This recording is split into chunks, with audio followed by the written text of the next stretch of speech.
Joe. Do you agree with me? And Do you agree with me? we're just walking down to the Aldrich now, to the 5th day of the demo. And Joe's on the phone at the moment to London Live. Guys, we have to make sure And he's explaining to them that it's they, not about the facts, the true facts, what the demos and the process or the industrial action, whatever it gets reported as, is actually about. It's about TfL. Now, what should be happening here is that they're trying to arrange an interview with either I'll make sure that you never a get group another of interview with any cab drivers in the know. So that's not a threat. that'd probably be Joe, that'd be because maybe Sean. because we are very protective over our industry. But we're not There's a lot of protective. negative comments about Exactly, why we're doing good, this, good. and wrong comments. Fantastic. So hopefully Joe's going to get off the phone Like I say, that's not and me. I'm not a nasty explain person or vindictive. who he was talking to there. I think it's a producer. London Live. Put this Hopefully out London Live will do the the right way, and they don't edit it in a way. that makes do it- the right thing and report this correctly. It's not about the Uber app or Uber. This Listen, is like I say, about I've worked in the industry. I know the that failure of things TfL sound very different. to protect our trade. And we still work in And, the production side of protect London Londoners. So Yeah, we're very aware of and what we it's do. all boils down really to like a corporate greed, Okay, doesn't but it? Listen, like I say, So I'm happy to do anything that helps you in any way, provided you Yes, help sir. us back. So we got going come down on to that, Bush House now. we're just near Aldrich now. We'll come and find you. I'll try and find a couple of So, right people to talk to you. let's see what At least happens. you'll get a good angle, This is the first part. and it will make your job a lot easier. All right? Thank you, Lucy Okay. Payne. No problem. See you soon. Bye. Right. Oh, okay, Joe. I don't think she liked what I said at the end there. Yeah, she so went a bit quiet. I've just on me. explained it to people who are listening about what happened there. So Yeah. That was London Live. I spoke to the presenter of London Live, or the person that's going to be interviewing, possibly me and possibly a few other people, if we can grab hold of the right people. We're just arriving now, and we can see all the taxis just lining pan up. over, we'll just say, Yeah. here we go. So we're coming to Bush. We're just coming outside Bush House. So it says, I did explain to her the best way I could. What the way I see it, and the way that it's going to pan out today, and what we expect to happen. But at the same time, I did warn her at the end, not in a bad way, but I did warn her at the end that I hope London Live will present a very fair and honest presentation of what we're trying to achieve here today. Because if they don't, I'll make sure the word goes out and they never interview another taxi driver again. And I think that's very, very important. We've just been on the phone at London Live. That they understand the position we have, and they understand that they have to, and it's imperative that they edit it in the right way to make sure that they give a fair representation of what we're talking about. I'm sick to the back teeth, absolutely sick to the back teeth of the nonsense, the lies, the ignorance, the naivety of the general public. However, I will say that generally the general public have been very kind, they've been very helpful, and they've also been very supportive and sympathetic to our cause. Long may that continue. We really appreciate, because the general public are our customers. We want to keep the general public on side. It's important that we do so. But this is our voice. We're trying to express it in the best way we can without inconveniencing London as much as possible. Here's our friends from London Live here. Okay. We're going to report the correct. Okay, yes. We're going to report the I think you spoke correct. to me just now. Yeah. I'm Joe. Hello. He's going to report the correct details. How are you? I'll give You're my right. cold hand as Yeah, well. no problem. I'm Mine are Viola. colder, This believe is me. Nika. Yeah, hence the gloves. But yeah, we were just going over what I'd spoke to you on the phone about, because Yeah. John was filming me as we were going along, to obviously hear one side of the conversation. So what I'll do is I'm going to go and try and grab a couple of people for you. Let me know, are you going to sort of stay around here? Yeah, we're good at Mirko's just getting some shots now, obviously, to show. I hope you don't mind. I will tell you, you're live on London Taxi Oh Radio. yeah, no, I'm Welcome to London Taxi Radio. Periscope feed, okay? Yeah, that's fine. So we get plenty of watchers very, very quickly. So I Yeah. just thought I'd let you know. Hi mate, you're all right. I'm Joe. How are you? You're all right. So we'll come and find you. So this yes. is going to be in our. We wanted to get some interviews now, but it's going to be part of our live news program. So the program's on from 5 till 7. Yes. And they'll come to me, and I'm going to be standing here, and I'll be able to talk into the interviews and and we're also just waiting to get a comment from TfL. So when I get that, I can let you know what it is, and you can give me your response. Just say it again to everybody on the camera here. I'm just waiting for a comment to come through from TfL so that we can find out what the GMB's response is to that. TfL's or GMB's response? TfL's. We want to hear GMB's response to the comment that we're waiting on from TfL. And where can people see this programme? The programme's going to be on London Live News between 5 and 7. Brilliant. There we go. He's worth talking to. One of the people I was talking about, Jim. I'll let this lady introduce herself to you. Hello, I've seen you before, yeah. Yeah. As and when we'd like you to have an interview as well, just to express your views. Okay. I said I'd try and grab as many people who I felt were good talkers and knew plenty about what was going on. So if you can see anybody, I'll see anyone, I'll let you know. Yeah, please. So I suggested you and a couple of other people. They're trying to grab Sean all day because he's down there. I'll go and get him. Go and get him. I've just got a message down by. Go and grab Sean, and then that makes it better. Yeah. Okay. So that's two more you've got. What kind of turnout are you expecting today? How many people? How many? That's a really good question. That's a really good question. How many did we have the other day, John? It's grown. I'll be honest with you. I mean, I think the broadcast that we do here are kind of able to publicise to other drivers that's worth turning up. And it has grown. I think that, I should think there's at least 400 to 500 cabs we expect today as a minimum. Really? I mean, I know are you going to circle the whole of this? I'm not quite sure. What they do, they kettle us, the police. They don't let us drive. That's the problem. I mean, we're. Because I was at a protest before. I think it must have been at least a year ago on Whitehall, near Downing Street. Yes. And it was a really, really big one. There was, I think, it sort of the Mall and 6 lanes. Everything. Yeah. Well, what the police tend to do is if they know we're coming, or if it's set by an organisation, one of the unions or associations within the industry, the police will liaise with whoever the chairman is or whoever the people are within that trade organisation who call the demo. Then they lay the law down to them and tell them, this is what has to happen, this is when it has to happen, and if it's not finished by this time, we'll arrest you. And that's kind of how it works. Yeah. But with this situation, it's slightly different. I won't go into too much detail about it, but just to reiterate what John's saying, it has gathered momentum. I think some cab drivers have managed to pull other cab drivers in.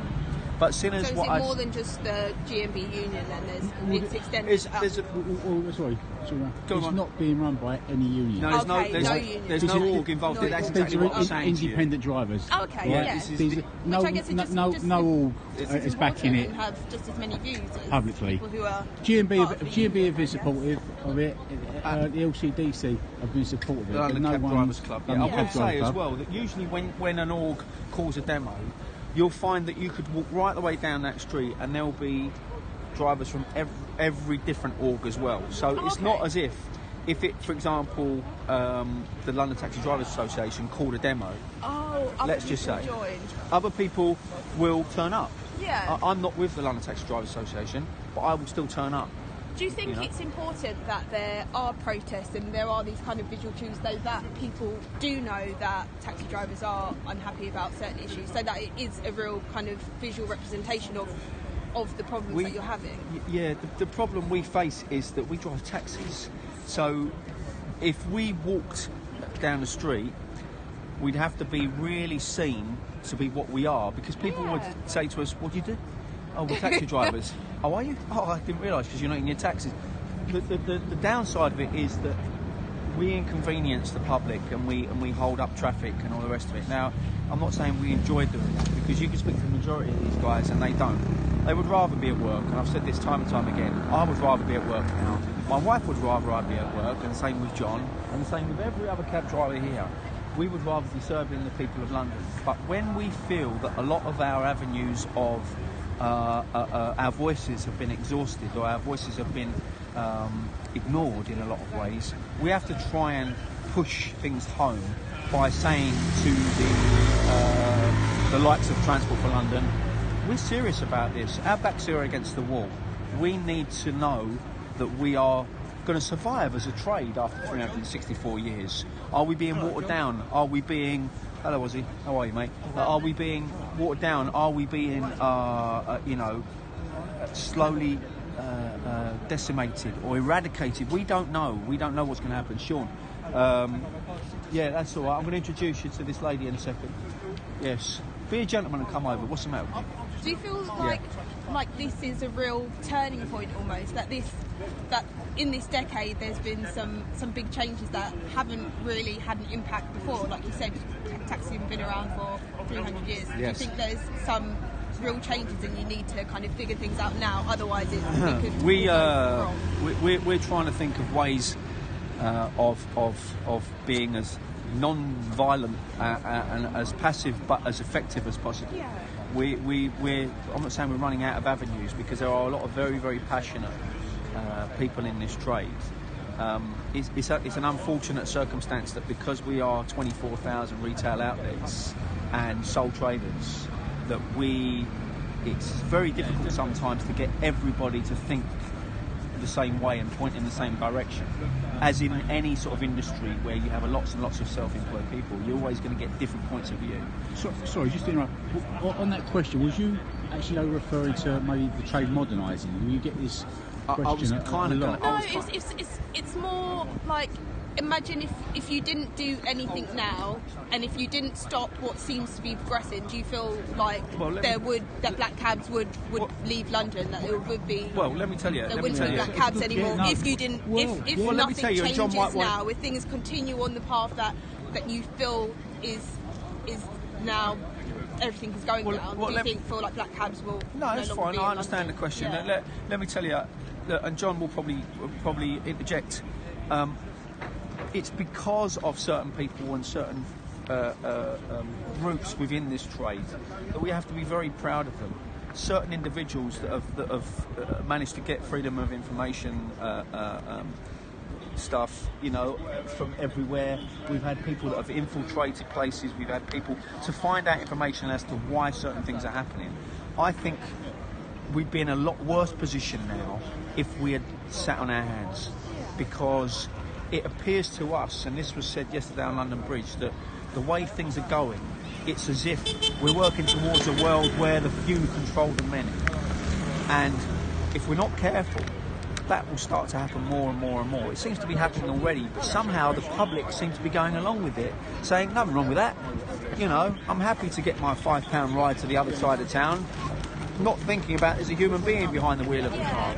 So they we say have the same things about cheap clothing, for instance, like people taking the discounts without realising the implications behind the source and everything. Yeah. So the point I'm making is, and Sean will back me up on this, of course he will, is that if certain things hadn't happened already, I think we'd be in a much worse position.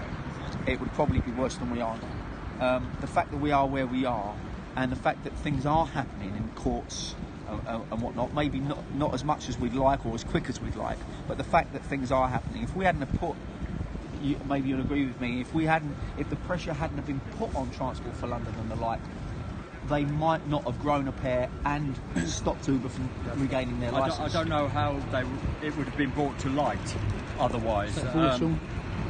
Yeah, that's the words I'm looking for. Bringing stuff to light. I think the First Amendment of, you would say, TfL's manual would talk about transparency, and yet they're the most shrouded, secretive company you could think of for a public body. It's none of this. No one would have known this. The members of the public would automatically think provisions was in place for safety, wouldn't they? They'd go about their business on the tube, they'd come out the tube, they'd see a mini cabs parked there, but they would think there was provision in place, safety measures in place. And they wouldn't know that nothing's been enforced. Nothing's been enforced. And a contravention there in the regulation, it's not been enforced. And I think that's a problem. The members of the public would think they were, in a safe environment. And actually, they're in a very risky environment.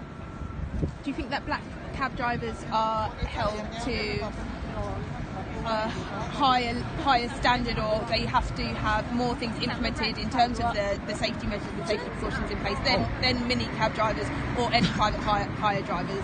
Oh, well, what's not recognised ever is the 3-year stringent licensing process that all black cab drivers have to complete before they can be a taxi driver. And so that does a very good job of weeding out the unsavouries amongst us. I think last year there was, when they looked at the assault statistics, there was 0 black cab drivers guilty of sexual assault, for instance. They don't want you to know that. And when they announce that there's been a rise in sexual assaults, especially in Uber, it's very specific to Uber, then they always enmesh black cabs with... including in the segment. They enmesh them together by saying taxis and private hire, we're looking at raising the standards, the safety standards in taxis and private hire. They never separate them because we all come under the one taxis and private hire with TfL. So they always enmesh, I suppose. Again, I think that's a public health risk because they're confusing the travelling public again. We've always believed that it's to give them credibility, but at the same time, it besmirches us. And we get treated with insurance premiums going up because there's been an inexorable rise of road traffic accidents with Uber drivers because they're the least experienced on the road. They're enslaved to sat-navs. They're following that, and invariably they're having accidents. But when the statistics come out, they enmesh both of us, and we have to fight through freedom of information to get the breakdown. And when we get the breakdown, invariably, taxis are the safest transport option in London, but they really don't want you to know that. They don't want you to know it. Do you think cases like the one that's been around for the past few weeks about John Warboys, do you think that black cabs have been unfairly brought into the reporting of this specific man as well? Because I have heard that around, that people are like, why do they keep using black cab pictures when they're talking about him every single time they talk about him? Well, again, it's more newsworthy to use a black cab because it's a profession as opposed to just a transient job. But no doubt about it, John Warboys is an aberration to our industry. And I remember at the time, the cab trade was in shock. And there was a crowdfund to donate £50,000 to a related charity to, kind of make some reparation for John Warboys. But the fact that you can remember his name is very specific because it means that he's a one case. And that is it. I think there's another one in the time I've been a black cab driver, which is 20-something years. One other. But you're looking at 48 sexual assaults in Uber vehicles, and that's in the vehicles only, because there could be more that happen outside the vehicles. 48 last year. And that's a 50% increase on the year before. So when the attention is shifted onto John Warboys, it's something that happened in 2009. You've then got to look at what's happening currently, and our biggest worry, I think our biggest concern, because of the regulation, he will never be able to be a black cab driver again, so there's no danger of him working in a black cab. Our worry is, because the barrier to entry is at elementary level, minimal level, with Uber, and because they've got flawed DBS checks, and because they've got flawed medical checks, our concern, the black cab trade's concern, is that he might find his way working for Uber. And because there's exposés where they've submitted Chinese takeaways as insurance details. You could submit your own picture. They don't ask you to submit hire and reward insurance, just your personal insurance. And so there's very little in place, barrier to entry, but the barrier of least resistance. And if you're going to get opportunists, that's where they're going to go. And our concern is he might end up there. Just to elaborate on what you're saying, and what you said about associating the likes of Warboys and then putting pictures of London taxis up, the press have been guilty of also putting pictures up of taxis when they're actually referring to minicabs, and they will also refer to so and so and so and so from East Ham as a taxi driver. It's very misleading. It misleads the public an awful lot because they immediately get this picture of a taxi in their head. So exactly what you were saying. I think that's the image as well. When they mention minicab or taxi, that's the image that comes to mind. So you mention a taxi, the image you have in your mind is of a licensed black taxi, isn't it? Yeah. And I think that's the story. If they say it's a minicab, you could say it's a repeat of a theme somewhat. They don't even make the news. It's that prevalent. Yeah. And so I think put a picture of a black cab, it then draws the attention. But the word taxi is a domain specific to London. You can't be a taxi driver unless you've undergone the 3-year stringent licensing process, which is meeting a required standard, and your vehicle meets the conditions of fitness. You can't work as a taxi driver. So you're private hire or a minicab driver. Yeah, that's it. Yeah. But they generally put in the word sometimes becomes generic. Interchangeable and very loose, when actually it's talking about a very specific profession. So that's another thing. But also on a very pertinent point is TfL are intentionally as well releasing this information one also includes black cab drivers as well as Uber drivers. That is with intention, because we've asked them numerous times, haven't we? To separate and recognise the distinction between black cabs and minicab drivers. Yeah. So there you go. It's as if they don't want to for some reason. Yeah. You know, what can I say about that? We'll catch up with you at some point. Yeah, well, if we can do interviews now. As soon as. Yeah, well, right grab there. Sean. I'm sure Sean will be happy to go off and do that. So, Joe, Yeah. I thought she was quite a charming young lady. Very charming. And wanted the actual kind of... Yeah, I mean, facts, play real devil's facts. advocate, Yeah, as we but- would expect but a reporter to in do. He's doing intelligent a way. job. That's the first time I've seen somebody do that. It was interesting. I found the misreporting of black cab pictures on PHVs. And that is something that is a kind of bugbear between us all. Well, she brought it up because she's brought it up, obviously she's good. She's doing her bore stuff. witness to it herself, Yeah. hasn't she? So Yeah. she's obviously aware that it does take place, and as a reporter would probably want to know why that is the case. And I think it's very important that this is hammered home to the public. Now, I know, including my wife Tina. Hello, Tina. So I think it's important that people understand that if they get people asking them questions like we did yesterday and last night on Twitter and everything, you're going to get, and it's not just trolls, it's actually people who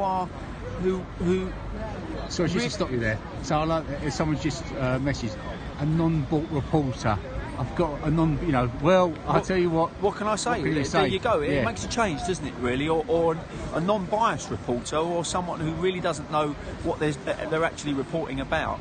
And I think it's really important. So all you people out there, anybody that's watching, you just make sure that you get your facts right when you're talking to people. Try not to get too involved with trolls and people that are only there to Just block argue them. with you. I'm Block blocking these people. I'm blocking everyone on it today. Yeah, absolutely. As soon as the first troll that appears, you're blocked. Yeah, well, Can't be bothered. Unless you're there with an intelligent argument. Just And block that's these it. people. I mean, in for debate, into debating, educating people on the facts. Yeah. But yeah, Well, just block these people. It's not worth using your time and your energy. But if people genuinely want to know, which they're going to do, the public are going to come past. If you're watching this and they come past and they say, "What's this all about?" you can explain to them. Don't just automatically come out with a word Uber. It's a wrong assumption, and they will get the wrong end of the stick because there's these arguments they feel we're bothered about the fact that we've got a company out there that's cheaper than us, or whatever it happens to be, and it's not about that. This is about Transport for London's failure to regulate and failure to do what they're supposed to be doing. That's where the problem lies. If you've got leaflets, if you haven't got leaflets, go and seek out one of the guys and get a leaflet and hand it to the person so that they can read it for themselves. They can read the facts and they can read the figures. Interested is that there's a little bit of a crowd gathering, where I mean, you can see Sean's being interviewed behind us, and there's a crowd of guys here just probably interested to know what's going on, and people behind you, John. Is this my mic? yeah.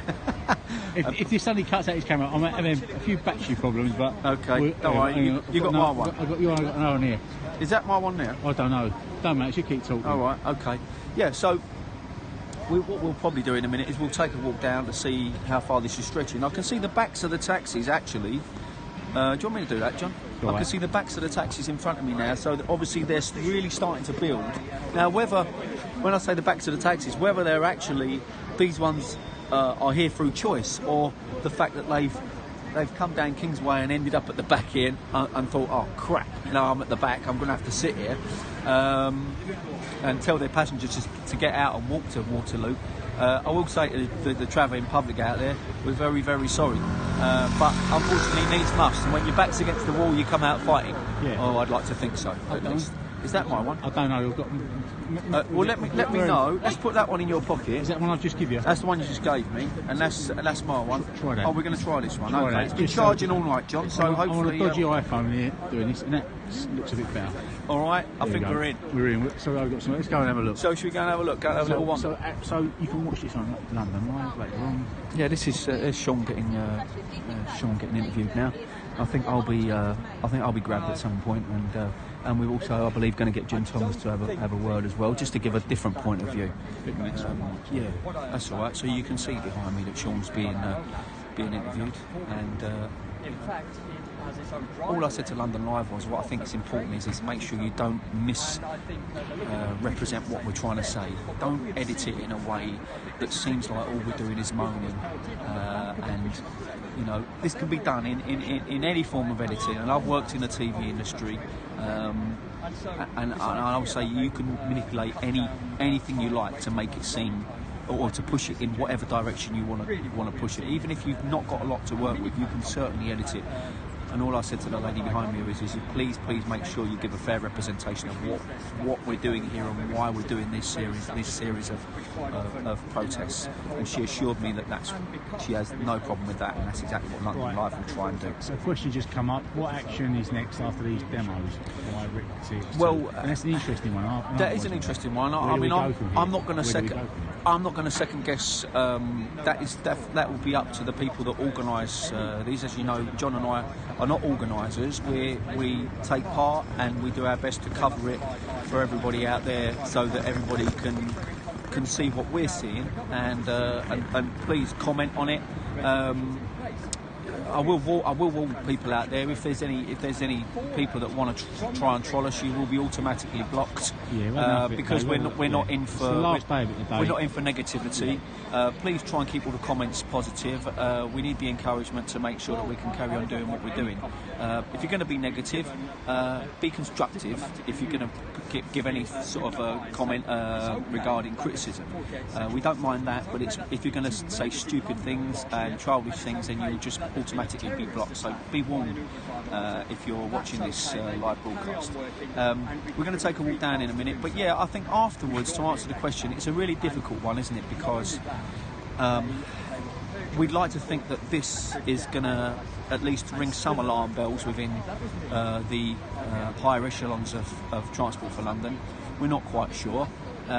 If it means that it calls for people to start talking more, for things to be sped up, for things to be pushed on, then it's worked, then it's had an effect. I think where it's had an effect is it's brought it to the public's attention. So just stop you. Someone said, has there been a genuine response from TfL yet? Now, what the young lady reporter was saying, that the GMB are hoping to get a response from TfL today. And they want to report. And then they will be commenting on that comment from TfL. Hopefully there will be some kind of response from TfL. I think what would have been nice would have been for our Mayor Sadiq Khan to have actually commented on it, because ultimately this is his London. He could have got a lot of selfies here, couldn't he? And he could have come and had a great selfie opportunity with all these London taxis, and made a comment as the Mayor of London as to what he believes or what he thinks. I can only imagine what he thinks. He was very big when he was trying to court the taxi trade with his one strike and they're out comment. Well, for those Londoners that don't remember that, yeah, absolutely. I mean, that was his big kind of thing, and he got the cab trade behind. Exactly. Yeah. If I find one problem, one piece of insurance out of place, one this, one that, one strike, they're out. Well, how many strikes do they need? Well, that's it. I mean, and with old selfie Sid, I went to the meeting at Unite when Unite held an open day, and on that stage they had Val Shawcross, Sadiq Khan, who was the mayor, Tom Watson. All caught in the trade for votes. Sadiq speaks very well. Sadiq does speak very well, but he's a lawyer, and he explained in the video about his brother. His brother's fought with their fists, he fought with his mouth. Yeah, and that's fine. His dad's a bus driver. And his dad's is he a bus driver? Is he? My old man's a busman. My old man. Yeah. But listen, look, we've got. It's not that we've got problems with Sadiq Khan as an individual, but we want to make sure that Sadiq does what he promises to do. I'm sure he's trying his best. Who knows? We don't know what goes on behind the scenes. But there is so much wrong on so many levels with the way we feel we're being treated as a very honourable and iconic trade. I've never pronounced this guy's name, but anyway, he says that they got elected on a promise that the LTDA was streaming from the rooftops back him. Well, I don't think that the LTDA was, because I remember a lot of the stuff with the LTDA, and the LTDA come out of, and I was an LTDA member at the time, and the LTDA was saying that they're not, backing any political party. But I think they was caught in Zach Goldsmith, because there was lots of photo opportunities in the old God Blimey Green Up with, with a few of the LTDA. I nearly said Stooges, but I didn't mean to say Stooges. But they were set up with the Disneyfication of, the taxi trade with Zach Goldsmith. Yeah. Now, where would we be? I mean, who's the worst out of two bad ones, Zach Goldsmith or Sadiq Khan? I mean, because having a Tory there, and so I think the LTDA were backing more pushing towards Zach Goldsmith. And the weird thing is that, which is weird, because Steve McNamara has always come out as personally he's not a Tory. Oh, no. He always is a socialist. Well, if don't quote me, but was it not Boris Johnson that was dragged down to number 10 and told to leave Uber alone, or in not so many words, were given the texts and given the third degree by the likes of Daniel Korski and George Osborne. So someone's just sorry, you just played off the screen. I don't think. Can I just finish what I was saying before you say that? I don't know if Sadiq would stand for that, being a Labour mayor. I don't know if he would stand for a Tory government telling him what to do in London in the same way as Boris would have backed down. Yeah, see, someone just said I think Goldsmith would have talked to us. I don't know if they will. You know what? They all want to talk to us when they're not in power. Listen, all of them. Whilst I respect that comment, don't forget it was the Tories who, the day after Uber were refused their licence, it was certain Tories that had printed thousands and thousands of leaflets, putting through people's doors and getting their stooges to go out and deliver them everywhere, saying how it's such a terrible, terrible thing that Uber had lost their licence at the hands of, or had not regained their licence at the hands of TfL, and we needed to make sure that it was a free market and the gig economy needed to continue. Don't forget it was the Tories that did that. It wasn't Labour that did that. And we've got pictures to prove of stooges standing there with these leaflets, taking them out to people. That was the day after. Either they knew it was going to happen, because suddenly all these leaflets appeared out of nowhere. Support your Uber, Yeah, Conservative. Conservative, and that was the Conservatives that did that. So I don't know if Zach Goldsmith would have been on our side too much, because I think maybe he would have tried to lead us into a false sense of security when it came to things like whether we thought we had a future in London in our current capacity. Backs against the wall. You come out fighting.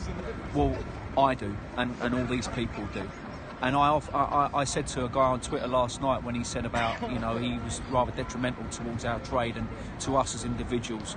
And I just basically said to him, how's your job? How's your livelihood? Is it safe? That's good. It's nice to know that your job's okay.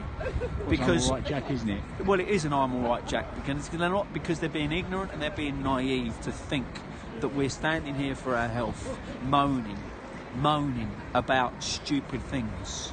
We're not moaning. If this is, I don't want to use the term end game, but if this is part of the agenda that means it's end game, I don't know about you, but I'm going to go down fighting. Yeah, well, it feels like a game of chess, and I think we're coming to we are coming to the We're being checked. We're being checked. There's nothing. It doesn't mean we can't get out of it, and it doesn't mean to say we can't fight it. But we're being checked. It's not checkmate, but we're being checked a lot. And for those of you who understand chess, will understand what I'm talking about. And at the moment, we're trying to get to a stalemate position, because we can't push much further at the moment. There's certain things that are happening that we can't control. But I honestly believe, call me the conspiracy theorist, John, or anybody out there, but I honestly believe that there's so much that's coming in this town that's already been agreed behind the scenes. Yeah. Well, Ward has just said, dead right, Joe. He reckons all the Tories are cutting the same cloth, and listen, Sean said it yesterday. I know he speaks 100 mile an hour, and sometimes it's hard to catch what he's saying, and I do speak a bit slower, and I say a lot, apparently, according to my wife. There you go. No, I don't say that yet. Right. But he's right. what he's saying, it was a gentleman that said that about cutting from the same cloth. Yeah, it's Wall Tory on Twitter. Right, okay. So, yeah, you're right. They are cut from the same cloth. And in a lot of cases, you don't really see Tories on the tube. No. And or on going on to buses. that, no. Then it's got, in Kay, it's just said, it was nothing about foreign cheap labour. I don't think it's just even foreign cheap labour, it's just cheap labour altogether, which is the Tories do seem to love a bit of that. Well, of course they do, because they can profit from it. They can put their fingers in the and pies. there are labour rights that will profit from that as well. I would imagine they probably are. I mean, would would we not refer to those as the champagne socialists? The champagne socialists, yeah. You know, I'm a Labour MP, vote for me while I live in a £5 million house. Yeah. Yeah, I can understand. I mean, my local MP is, I think it's, a great champagne socialist. I've got Emily Thornberry. Emily Thornberry. Same as me. Same as you. Yeah. Never, in Islington, how many cab drivers live in Islington? You've got the electric light bulb company, or whatever. I love that it's been termed there. They've been their term for it. So Happy Days. Happy Days. Happy Days, the electric light bulb company. Hello, Dad. All based in Islington. Lots of taxi drivers live in Islington. The ones that still like me, who still in a council flat that I don't own, by the way. Yep. I rent. Likewise. Yeah. And she's come out with nothing, but she's not. She's sitting pretty, isn't she? Well, it's very typical of that. Yeah. I mean, I don't know if she generalises regarding white van men. What does she think of us? Yeah. I have no idea. But it's funny because I remember being on a bus as a kid and seeing Jim Callaghan on a bus, and I saw Michael Foot on a bus. And I also live in. I come from a constituency up here that was run by Frank Dobson, and Frank was a real, man of the people in that sense, and very humble man from York, from up north, and just lived very humbly, a real Labour man. I don't really see.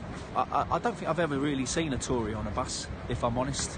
But then again, just to go on what we was talking about earlier on, and that is that a lot of them are cut from the same cloth. A lot of them come from very privileged backgrounds that have never really seen the real world. They come out of school, they go into college and then on to university, and then they go straight into party politics and become campaigners and then move up through the ranks. Real Tory boys and girls.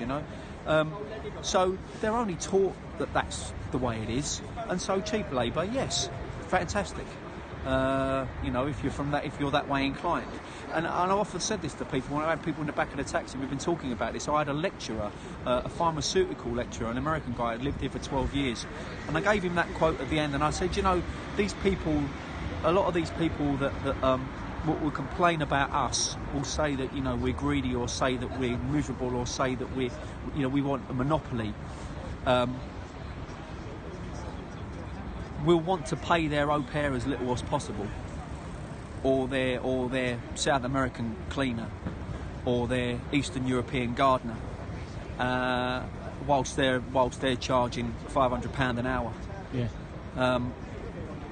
That's where it really gets under my skin. And I said to him at the end a quote that someone else said that I took on, and I repeat: everybody loves a cheap human being, but no one wants to be one themselves. Say that again.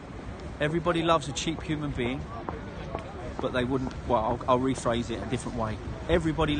Lots of people love a cheap human being, but they wouldn't want to be one themselves. Yeah.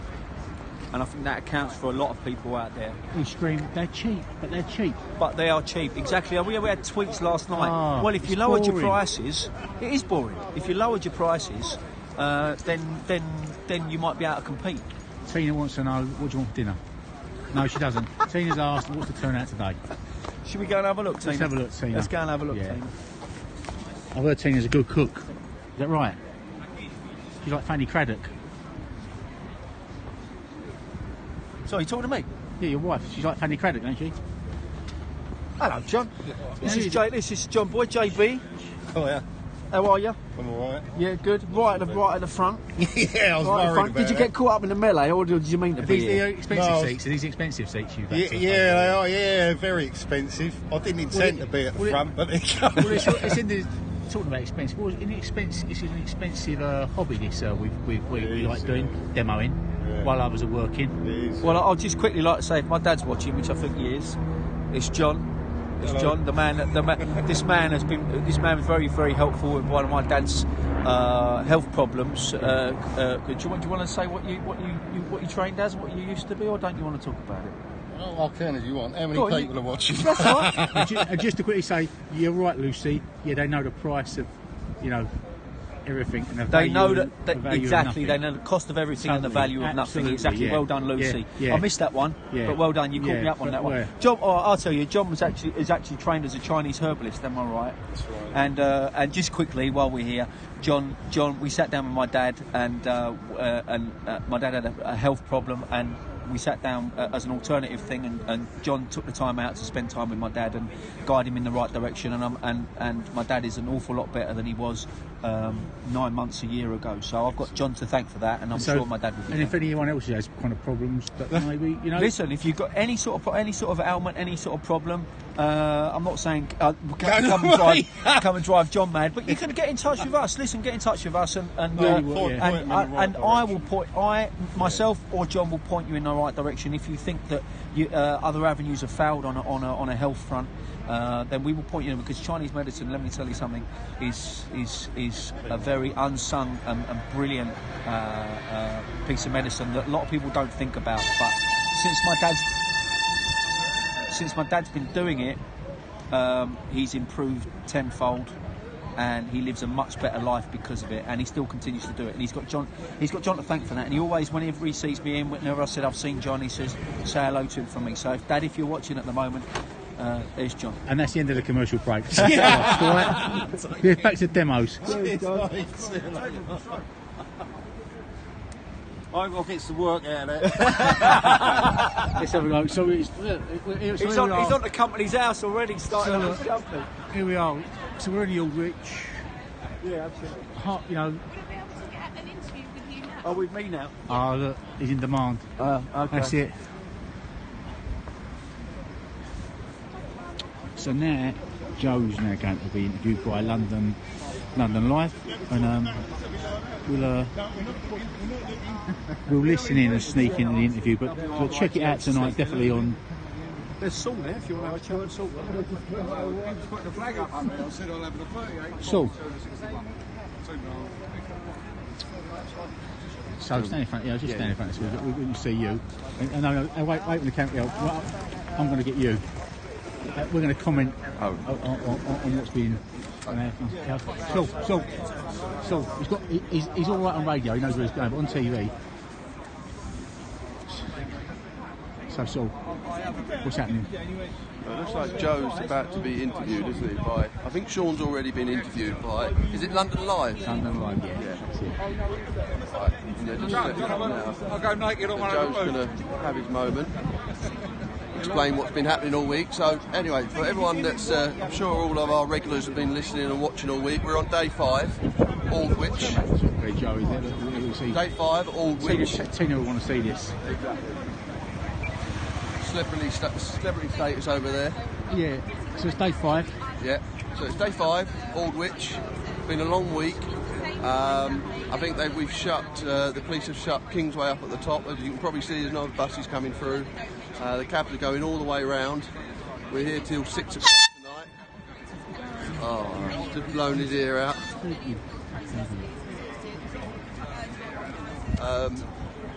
Have we got any comments coming in at all? Not yet. Oh, yeah, we'll have the BBC around. We're standing we're very close to Bush House, aren't we? We're right outside Bush House, there we go. But no, the BBC are definitely not here. No. So, do you want to listen in? Sure. Do your thing, Sean.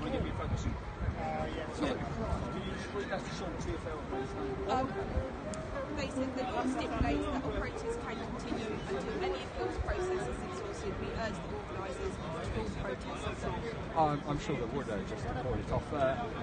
Absolutely, it is the law, but under section 26, subsection 2, they could terminate their licence immediately. And we are calling for TfL to make a strong stance here, because we've got a company here that's in contravention of the regulation. They've committed perjury in order to obtain their licence. Now, A case in Do you want point. Sean to answer that question then? I'll Because come I tell back you to what, it. no, Liz, you know what? Do you know what? I'm going to. I thought I was online. I thought I was running. Oh, Sean, no. don't worry. Listen. Let me. He can answer that so much better than me. Well, can we get the demo brief from you and then we can come back to I'm Sean not if an you- expert. I'm a cab driver. Yeah. I've got to see you out there. Well, I think Sean's having a little tantrum there. Yeah, I think Sean's very good at what he does, and the lady is searching for what she deems to be a proper London cabbie. So Joe looks like he's going to be doing an interview. I think Sean's already done an interview. Sean, come and tell us, you've already been on, haven't you? On London Live. Hello, George. How are you? I know, mate. I know. I have to put up with the elements. Yeah, been on London Live. Again, TfL have issued a statement. Now, TfL are good at issuing statements, but they never turn up for the debate, do they? They're not negotiating with the trade. TfL have said that they could, under the law, they have to allow Uber to operate while they're under appeal. I would say to TfL that under Section 26, subsection 2, they could terminate their licence immediately, and considering they've been deemed not fit and not proper, I would say that is the appropriate thing to do. You've got a company here guilty of 48 sexual assaults last year. That's a 50% increase on the year before. There was 2 murders, Uber drivers, 2 murders, and a terrorist attack, and that's on top of an inexorable rise in road traffic accidents. This is putting Londoners at risk. They don't want the public to know about it. I would consider this to be a public health risk on behalf of TfL. Go on, keep on Oh, talking. sorry, was distracted. And that is the case. So when they leave a statement saying that they have to operate under law, absolutely not. A case in point, a taxi driver had the audacity to challenge Leon Daniels, who was managing director of surface transport, in a public place and put a few awkward questions to him. He had his licence revoked for 7 whole months without pay. 7 months licence revoked. The same should apply to this company who has come in and run roughshod through our democracy. They're in contravention of the Private Hire Act 1998. They've run roughshod through that. No one should disregard the democracy of this country. No one should be in favour of that. So we call on TfL to put the public first. And when I talk about the public, I'm also referring to all of us who work in the hire industry, all those taxi drivers and legitimate private hire out there who are risking themselves by working amongst drivers who have gone through flawed DBS checks, flawed medical checks, and are operating here by committing perjury in the High Court. That is TfL in abdication of their regulatory duty to protect the travelling public.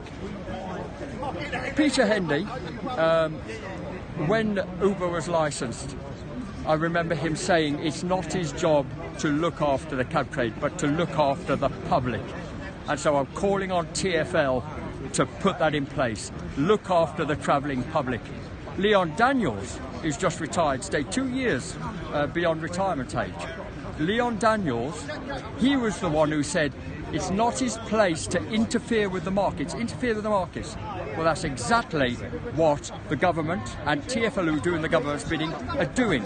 They're engineering a market. They're engineering a market by not tackling the predatory pricing policy of Uber, who's come here and decided to break the back of the licensed taxi trade and given a free pass and state assisted in the High Court to do so.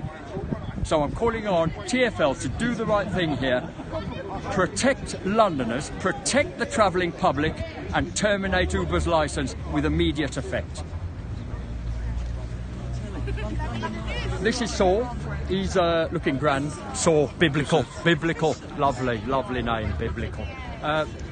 So Saul, today, what do you think about today? It seems like it feels like the end of a week, doesn't it? It feels like it's settling down. It just didn't then. It rose up, as we just said that. But it feels like there's not a soporific, but a kind of coming to an end of a week feel, a weekend. Do you think that? Yes, a lot of drivers, haven't they, given up their time this week? Yeah. A lot of the drivers here have been here most days as well. Yeah, a lot of the drivers have been here motor days, haven't they? So, yeah, a big same commitment faces. in their beliefs. Same faces, all losing money. All losing money, Yes. same faces. And the thing about this is there is a demographic in our industry that says, well, maybe this isn't the right time. Maybe it's not the thing to do, as there is a legal process in place at the moment. What would you say to that? I mean, you've been here every day, Saul. Yes. So you must agree with actually we need to be demonstrable. Yeah. We need to be making an impression of some kind. Why do you think that is? I think we need to be here every day. When we talked about it earlier this week as well, haven't we? In terms of attacking on different fronts as well. So where you see on Twitter people saying about demos don't work, I think the demonstrations have a part to play.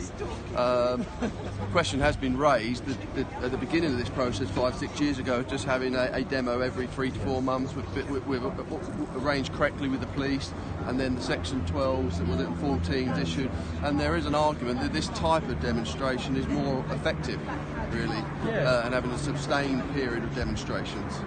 I don't know. I mean, I don't know. I'm unsure about the effectiveness of demonstration. But we don't seem to have any. The political route doesn't seem to have the policymakers rallying on our behalf.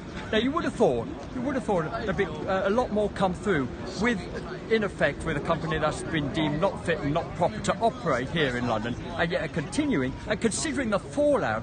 The astronomical fallout that has gone on since the licence wasn't renewed back in May is unbelievable. I think we catalogued the accidents, and nobody has a patent on these accidents.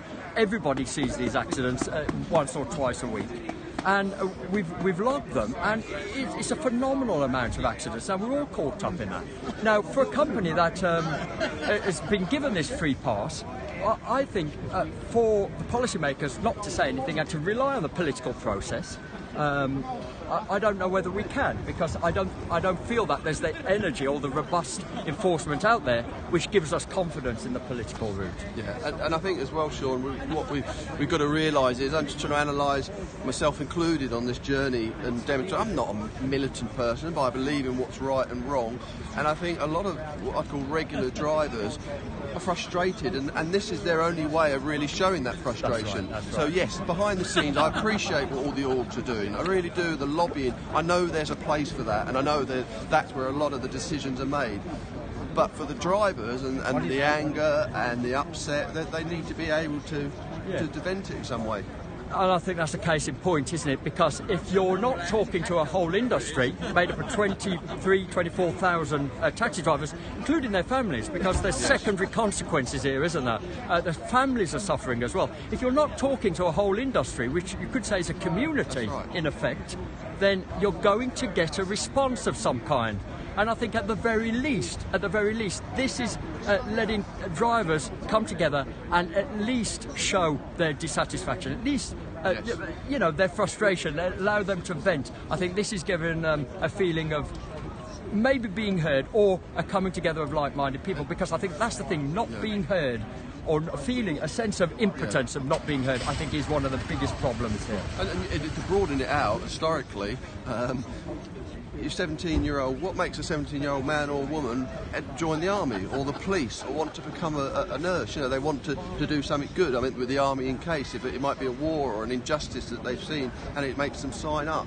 And I know that there is a sense, we're not at war, but as I said, my protest is here today to stand with colleagues and show that. Someone just put, and this I think is very pertinent, hundreds of thousands of hackney carriage drivers have been affected across the nation. I tell you what, I think very if you're in London, it's not just a London thing. No, I said that this week, didn't I? It's a UK-wide. It's a UK-wide. And it's hackney carriage, but it's also private hire. The legitimate private hire industries around the country. We're all doing it with cross-border hiring and so on. Yeah, I think you're right. And I think when you're in London, you become London-centric, don't you? And you forget, the focus, the nucleus is here, and you forget that this is impacting, and you could say globally, not even the rest of the country. Absolutely. But absolutely, there's a decimation of hundreds of thousands of working class people's lives. Well, working class. TfL Randalls all over the UK. All over the UK. Absolutely. Absolutely. National. And when we approached TfL... This way, he's a very active policeman in Birmingham Cop, isn't it? Yeah. And he put out a tweet earlier this week about sexual assaults and so on. and the percentage of them, and he had a meeting. And I think, I'm not sure on the exact figures, but it was something like 70-80% of them were non-Birmingham drivers. They were drivers coming from London, causing that problem in that particular region. And like McGuinness, well, I think he's a suburban driver. He said outside London, most of us are left. He's a Hackney carriage, McGuinness. Yeah. I mean, I don't know whether McGuinness is a Hackney carriage or a PHV. I don't know, but whatever he is, but he's right. You know, this company are being allowed to kind of have kind of carte blanche all over the country here, thanks to TfL, and like you said, with the TfL cars up and down, you know, the country. Absolutely. Yes, yeah. Exactly. McGuinness is in Hackney. Yes. Yeah, he's in Egham. Yeah, I thought he was. Yeah, but just to clarify. It's a terrible thing happening up and down the country. I know that I was in Birmingham. Yeah. I took the cab in Birmingham. Having a terrible time up there. Now this is something that's surreptitious. This is something that policymakers aren't telling you. It's happening to you, but they will go, okay, that's legal. Yes, they can do that. They can do that. They are breaking the law because they committed perjury in court, didn't they? They lied about the booking process. That's right. Lied about the booking process. I find it quite shocking that they've been here 6 years and TfL haven't done research or qualitative research into the impact of that illegal operation here in London on the regulated trade. I'm absolutely stunned. There is no due diligence been shown here. I believe that they do not fulfil their remit as a regulator to actually neglect a whole industry made up of tens of thousands of individuals. So, earlier on, me and Joe took a call off the reporter who's doing the report behind. And one of the things we introduced talking about TfL, and I think one thing that they're not clear about with TfL is that it's actually made up of a lot of directors of bus companies. Yeah. So there we go. So there we go again, and I think that gets kind of lost in the mire. What gets lost? Maybe that's why we're being treated so bad. Preconceived agendas, ideas, exactly. Yeah. So that's the thing going back to TfL. Well, what I think is their agenda? Yeah. It's buses. Yeah. Well, I think Profits. I think what gets lost is that, as well as being a regulator, TfL is a business. And I think there's a serious conflict of interest there with a business and a regulator. The taxis are the only kind of what they have domain over, TfL has domain over, that they don't own or run, really. And I think that's a problem for them. Make money from but you've got TfL. TfL is a government body, but it's a setup that's there to deal with the GLA and funding that comes from the central government. But the real movers and shakers here is the private wing of TfL, and someone looks at the GLA, the power or dispowerment the GLA have, and maybe how much power the mayor has. I know it seemed like Boris seemed to have a lot of autonomy, and it was untouchable. Here it seems like TfL are wielding the power base, and when you think about it, you've got private companies like Transport Trading Limited, London Buses Limited, and don't quote me on this because they do change names, and Buses Limited. Now, these are management companies that I would say maybe even the mayor doesn't have jurisdiction over. So when it comes to saying, right, you should do this or implement this, maybe he doesn't have a say over what is effectively private enterprise. That has very little to do with TfL. You know, the dinky little thing that has a dealing with the GLA. You know, that they have to supposedly are under scrutiny with the GLA, but really carry no remit over TfL. A mighty powerful company for what they are, a mighty powerful company. And you begin to sound like a conspiracy theorist. The cab trade has been vindicated through the freedom of information and the admittance by Uber in a court of law. They've been vindicated. What we were saying 3 years ago has come to pass 3 years ago. And now, what reparation is TfL going to put in place for the licensed taxi trade? It doesn't seem to be happening. If they're playing a clever game, because there's a legal process going on, then if they're playing that game and they've got to be silent with the trade, then they'd understand why cab drivers are demonstrating, wouldn't they? Because the perception then is they're not being heard, they're not being listened to. Frustration, keeping them in a place of incertitude, this place of anxiety and worry that they might not have a job tomorrow, that the trade is on its knees. Keeping them in that place, I think they'd understand that, wouldn't they? If there's a long game here to maintain the standards of the licensed taxi trade. It doesn't feel that's in place. We've had 6 years here. 6 years. never conducted impact data on the detrimental effect of licensed taxi drivers. What reparation can TfL put in place to secure the licensed taxi trade here in London? And John, are they not as well potentially supporting what they accuse us of, i.e. a monopoly?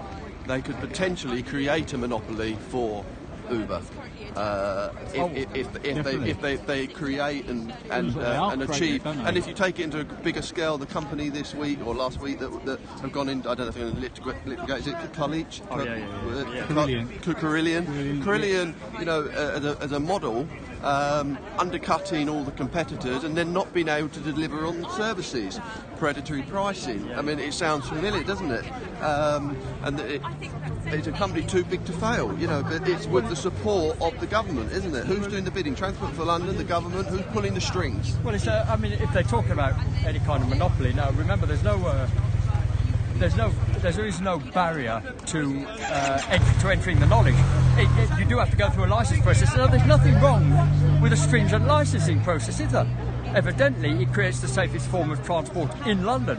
Nothing wrong with a stringent licence process, and there was a desire for it. There was an appetite, always been a strong appetite to undertake the knowledge, always. Until Uber come along, they changed the game somewhat. Now, if you want to talk about a monopoly, you are talking about a company that geo-fenced through grey-balling the software. They geo-fenced regulators to stop them being aware of activity, stop them being aware of what people were doing.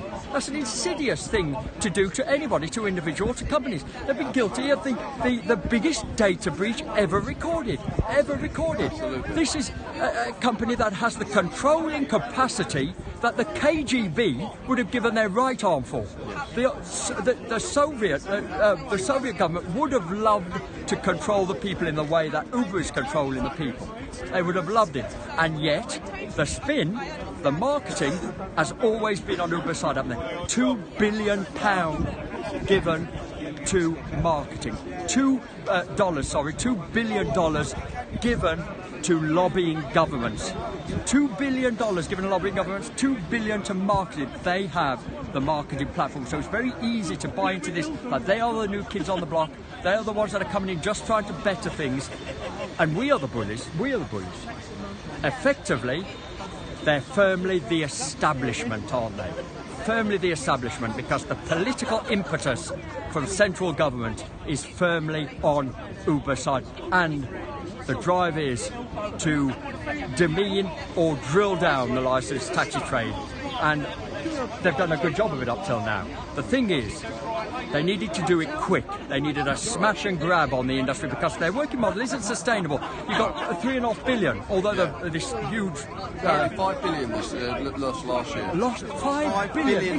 This is losses that are incomprehensible. Unsustainable. Anybody. Unsustainable. Yeah. And you've got unsustainable. You've got the drivers who 1 in 4, 1 in 5, I think, only renew their licences. That's 1 in 5. That means you've got to always have this hemorrhaging in of drivers in order to fill this transient job, because obviously the job doesn't pay. They don't want to do it, or they can't do it. Taking out dirty loans by Santander, dirty loans, so they're paying high interest rates. Because subprime would be the next thing on the financing on their vehicles.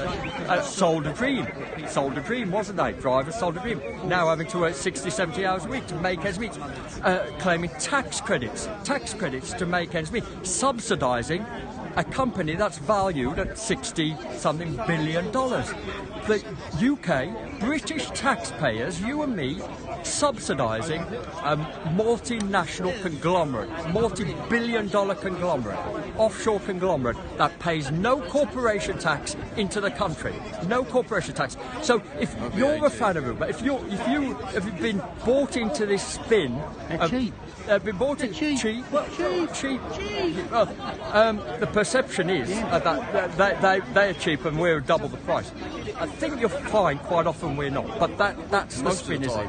And a predatory pricing policy, not that a predatory pricing policy should apply, for the simple reason is they're illegal and they shouldn't be operating here in the country. Once we start saying they should do something about predatory pricing or capping numbers, because of course they oversupply the market, that's revenue, they oversupply the market. When we start talking like that, we've legitimised them into the system. No one should legitimise an illegal company that's committed perjury in order to operate here in the capital. And I will say, again, the rest of the UK, because they're detrimentally affected by this operation as well. This policy, which a lot of the local authorities have bought into as well. So I think they need to take a serious look at this, because what's happening is, and TfL, because a lot of them seem to follow TfL's lead, don't they? Well, apparently Liverpool City Council, the council, the head of Liverpool Council, from what I read this morning, is considering banning Uber from Liverpool.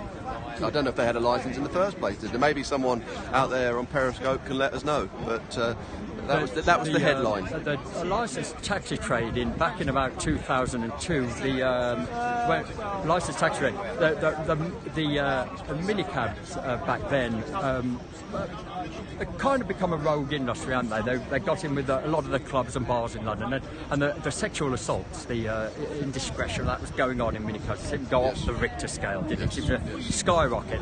Now, when TfL took over, and what was funded from the black cab trade's licence money, what was funded was the licensing of private hire. And I remember it being a god-awful job. It was a monstrous job to take on board, licensing the operators, the drivers and the vehicles. And they did it. They did it using taxi drivers' licence fee money. Taxi drivers were very concerned about their operation and what was happening on the streets of London at the time. Since Uber came to London, those assaults, those statistics have risen again and surpassed what they were back in before pre-2002. They've surpassed them. And what you might not know is an illegal minicab, an illegal private hire, because it changed private hire when it went to TfL. I think that was a branding thing, because minicabs gave the impression it was a seedy backstreet company. Private hire was much more upfront, glossy, accountable. So it gave that impression, even though there was no difference. What had happened then is it gone, again, risen to past that level. And like I say, what you don't know is last year it was safer to get an unbooked minicab, an illegal minicab, safer than what it was to take Uber. Right. Now, why isn't TfL saying that? Now, there were licensed last year in the breakdown, an unbooked minicab, which is illegal, so touting, you've gone into an illegal... You literally get into a stranger's car. Getting into a stranger's car. It's safer. Illegal was safer. The statistics show it was safer to get an illegal minicab than what it was to get Uber. And I think that's disgusting.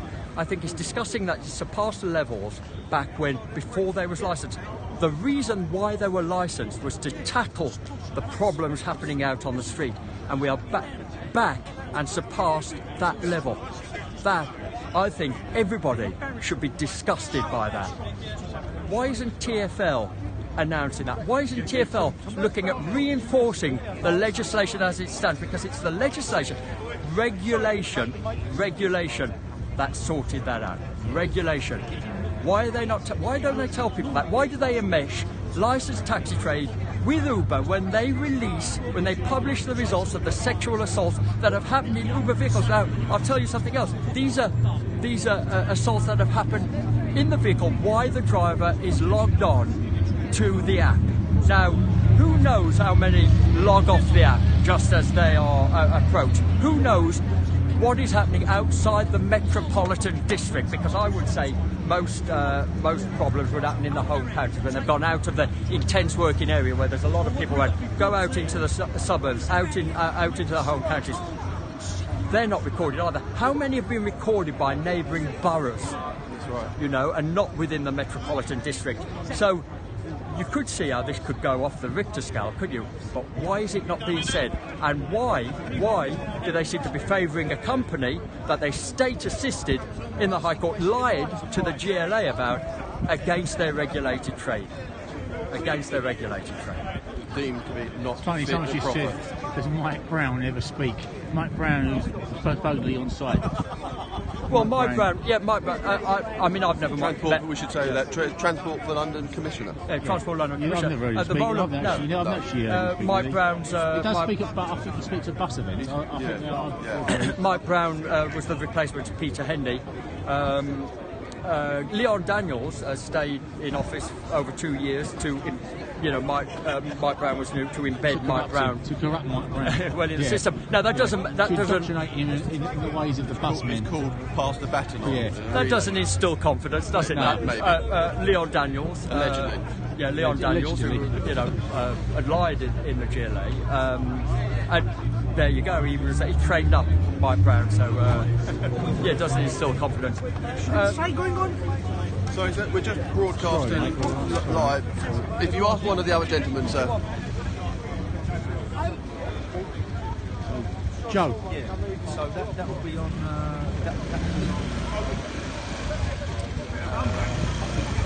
Thank you. Doing the right thing, and then she'll probably get. I'm just on the front of my dad actually, and then she'll, Mr. Cartwright. But so keep an eye out, and Joe and Joe. and watch it. Yeah, the two Joes. Yeah, exactly. Yeah, if you can, try again. Try and just.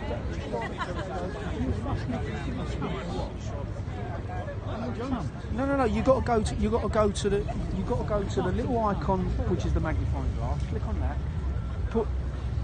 Right. Okay.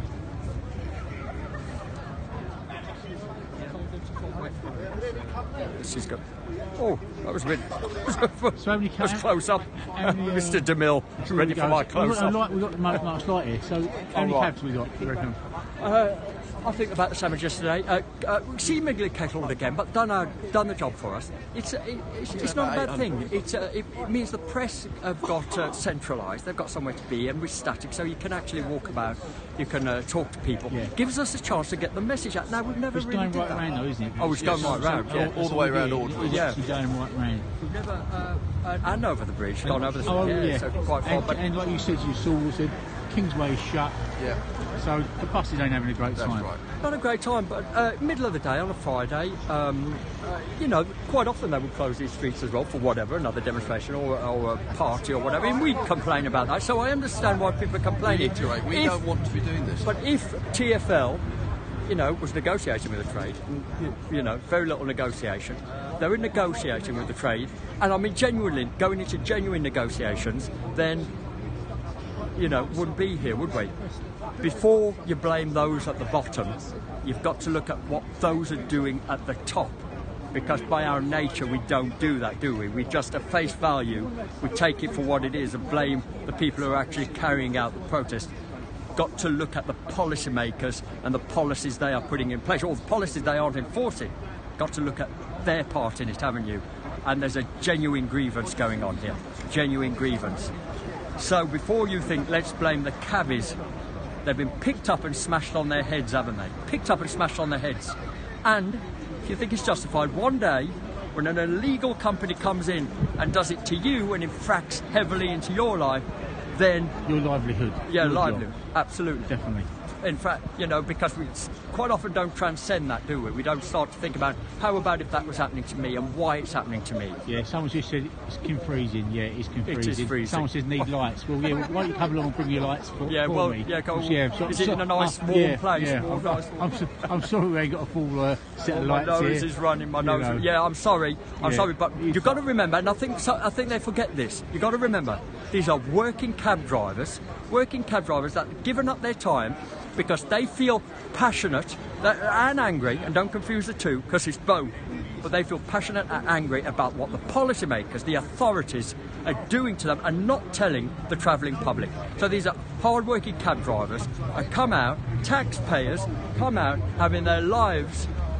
And including, I'll give a little shout out to London Taxi Radio. We had this before. Someone just said need some lights. I had this yesterday. Oh, you should have you need a windshield on your camera. Well, who's paying for all this? Yeah, who funds this? Who funds this? You know what?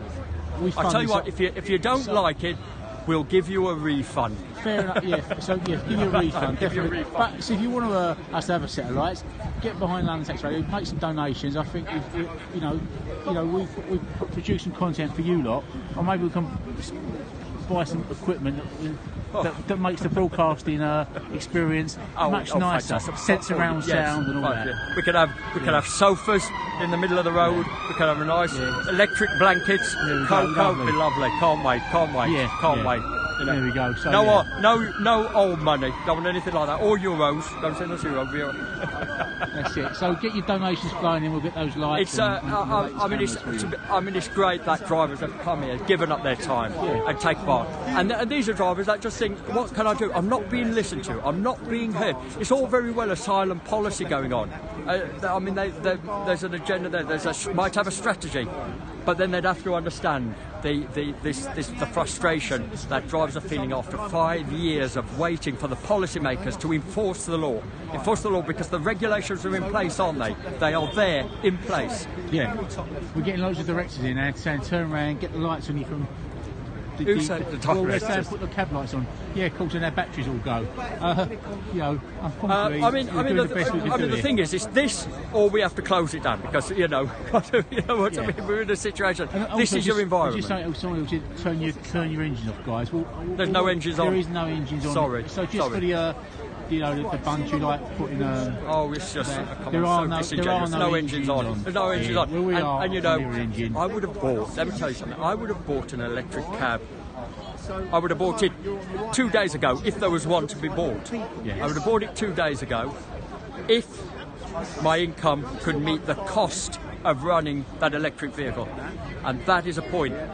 Being stealth out of the industry, stealthed out of business. And taxi drivers, all the taxi drivers there, what's going to happen is, and we've got to be very careful of this, because if the taxi trade is stealthed down to losing another 5,000 drivers or something like that, we now become not an industry that has comprehensive cover of London. We are not able to fulfil the remit of being a taxi trade in London. Will these demos continue? What is deemed a success? Sorry? Will these demos continue? And what is deemed a success? I think that's a very good question. It's right. No, it's absolutely. Absolutely. On a driver level, I would deem all this week a success because I think the feeling of empowerment, the feeling of coming together, the feeling of community, it has brought to drivers a sense of being heard, a sense of feeling as they are somebody and somebody cares about their plight, I think has been hugely significant, and we dismiss that because morale is something we don't really we care about too much. I care about it, and that's why I'm here, and I think a lot more taxi drivers should care about it. Not just that, what is deemed a success? We've had none, and we've had none, you could say, from the demonstrations. I would say we had some. We had the private hire rate, that was Whitcomb Street, that we got taken away, the Shard, the experiment. No, let's talk hang about on, I will. I'll come to it. Hang on. The experiment. Yes, I will. Hang on. The experimental. Yes, it's all important. The experimental order at King's Cross, flash demos, came about because of this operation here in London. So that, I would say that's a success. These ones, we don't know until the policymakers, we get in touch with the policymakers. I'm not saying that these are going to bring a success, but the option is to sit out of these demonstrations, not do anything, trust the political route. And if I put it back to you, what is the success that's been gained from the political route? Because they've had 6 years to come through for the taxi trade, to rally for the taxi trade. 6 years. So my answer on that is, to that question, that guy, and I'll bring it right up to date, is, are they a success? Well, I think their success is showing TfL what the trade is capable of if, on with 500 cabs. And I think if we are coming to this end game, there will be a lot of we are fortunate in a fortunate position as well now, John, with Periscope. So is it so? Yeah. We are fortunate here.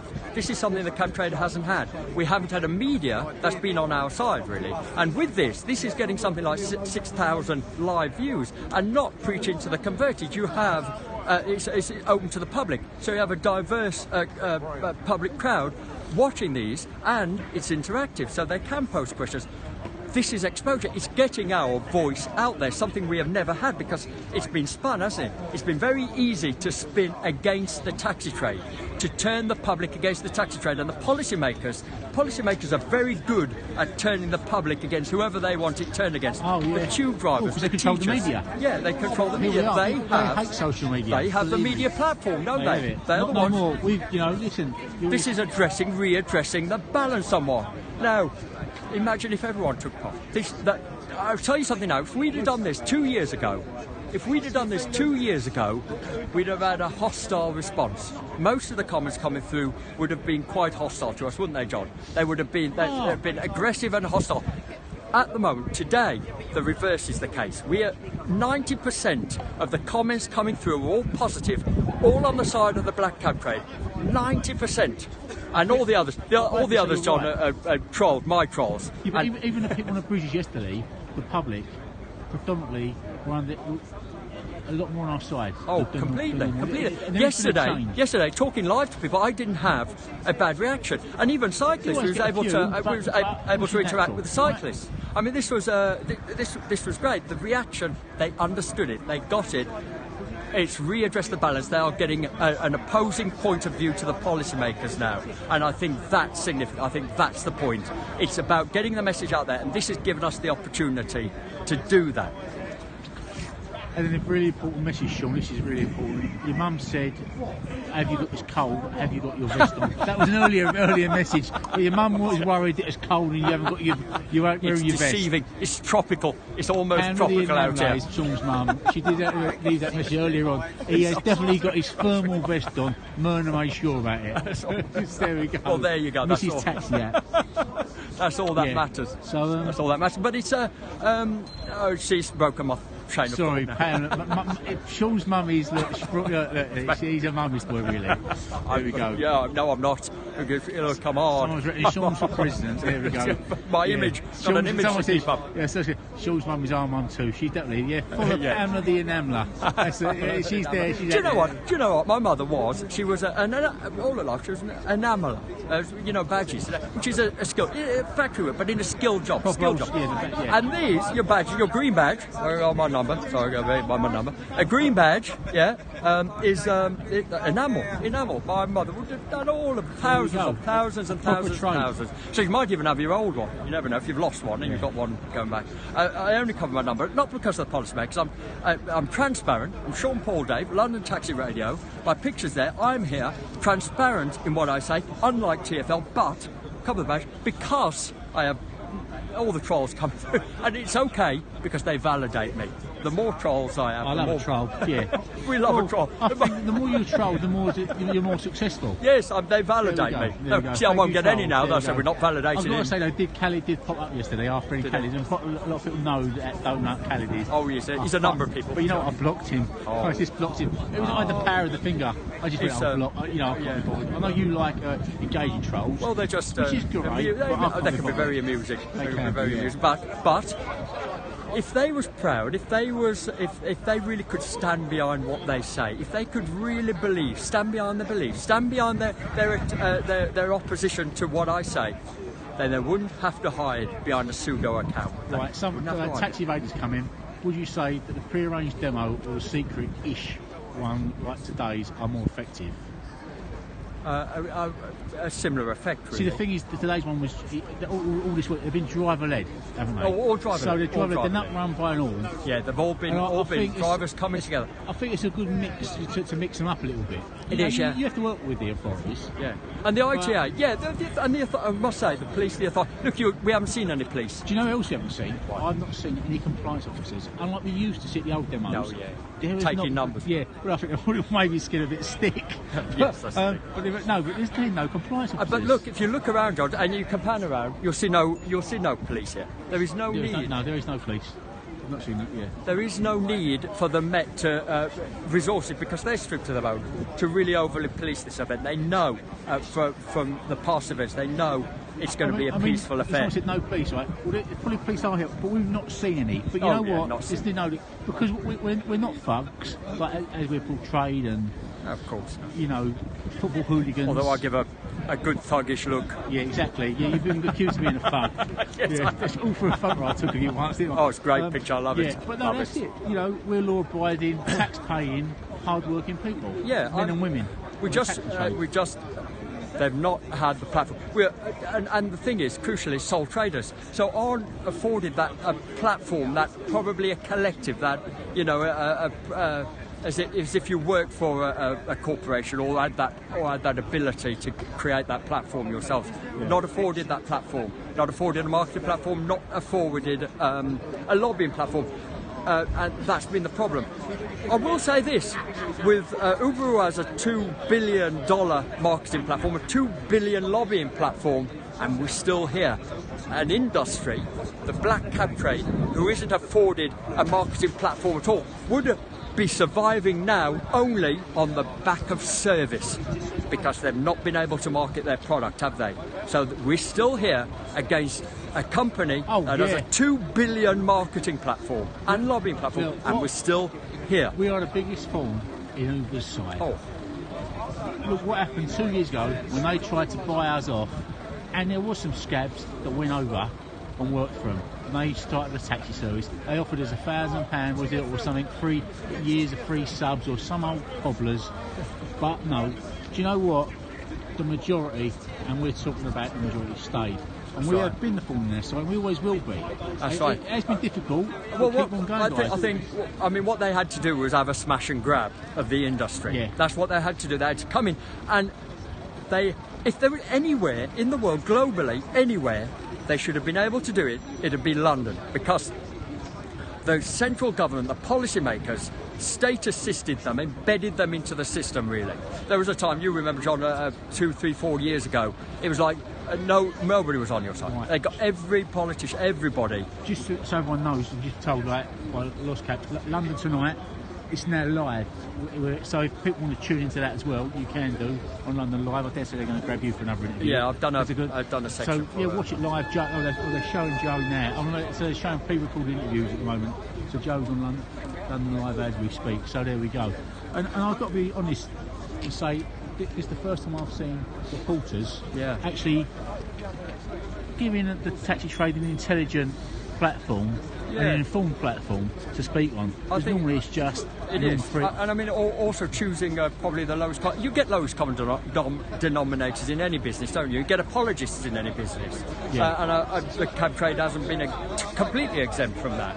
And so it's easy to target someone, isn't it? When you want to discredit someone, the easiest thing in the world is use your media to discredit that person. The Daily Mail wasn't great. The Daily Mail's been good to us in last year, but the Daily Mail is a newspaper that needs to sell their paper, and journalism, they're going to report on what they think is newsworthy. Didn't give us a good write-up about this. They gave the media over to our critics, you know. They didn't approach us, didn't get our view on it. So, you know, you're going to get that, and I understand that, and you're going to get apologies. And that's what I think is different. I've got to say, it's been refreshing with the London Live guys. And, you know, and they're not being paid by anyone. They're independent. And again, the cab trade, because we are not one body, because we're not a corporation, isn't afforded something like a press officer. So a press officer that could mitigate like bad press or critical press, who could mitigate that and readdress the balance. We're not afforded that opportunity. Uber and TfL both buy advertising space, don't they?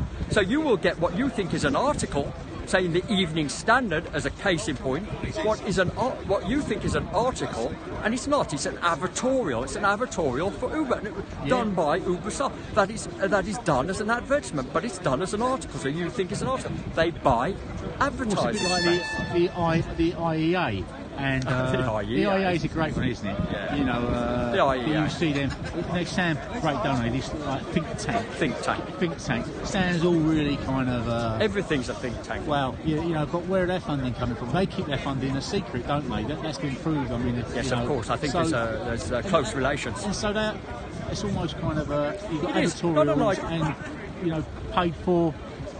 Not unlike, not unlike the Policy Exchange. Now, the Policy Exchange was done by a think tank, which the lovely and the cuddly Nick Ferrari, which is, you know, on side, you could say, most of the time, sometimes, Nick Ferrari. was recruited to front the policy exchange, a think tank that was made up of Uber, Rachel Whetstone, the vice president of Uber, who was David Cameron's godmother to one of his children, and made up of the cycling czar, Andrew Gilligan. Now, Andrew Gilligan, as he understands the cab trade to an extent, but at the time he was a cycling czar. So they were doing a think tank on the licensed taxi trade. Now, what we'll do, John, because they're specialists in the taxi trade, what we'll do, John, me and you, we'll get, who shall we get? John Gaunt. Let's get Gaunty. Yeah. Or Ian College, great Elvis, somebody like that. Yeah. Let's get him, and we'll do a think tank on, say, cycling. How about that? Yeah. Do you understand what I'm saying? So people who are coming to this opinions, and everybody has an opinion on the licensed taxi trade. Let's have an opinion, and let's put it in as a think tank and get the policymakers to consider it. You've got the GLA Conservatives. Yeah. The GLA Conservatives. Joe, you just have a... I'll come back. We should show our appreciation. No, go on, I'll do this with Joe. We should show our appreciation to all the media outlets next time round.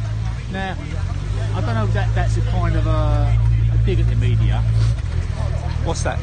Sorry. We should show our appreciation to the media outlets next time round. Who said that? What I was saying was the London Live people here, they seem to give us quite a good platform here to get the actual facts across. Yes. Yeah, and he says yes, it is a dig, right? Yeah, well, glad, because that was the thing. We had a lot of bad press, and there was a Derry Street demo that I thought was going to be really well attended to show our appreciation to the Osborne, and we all turned up.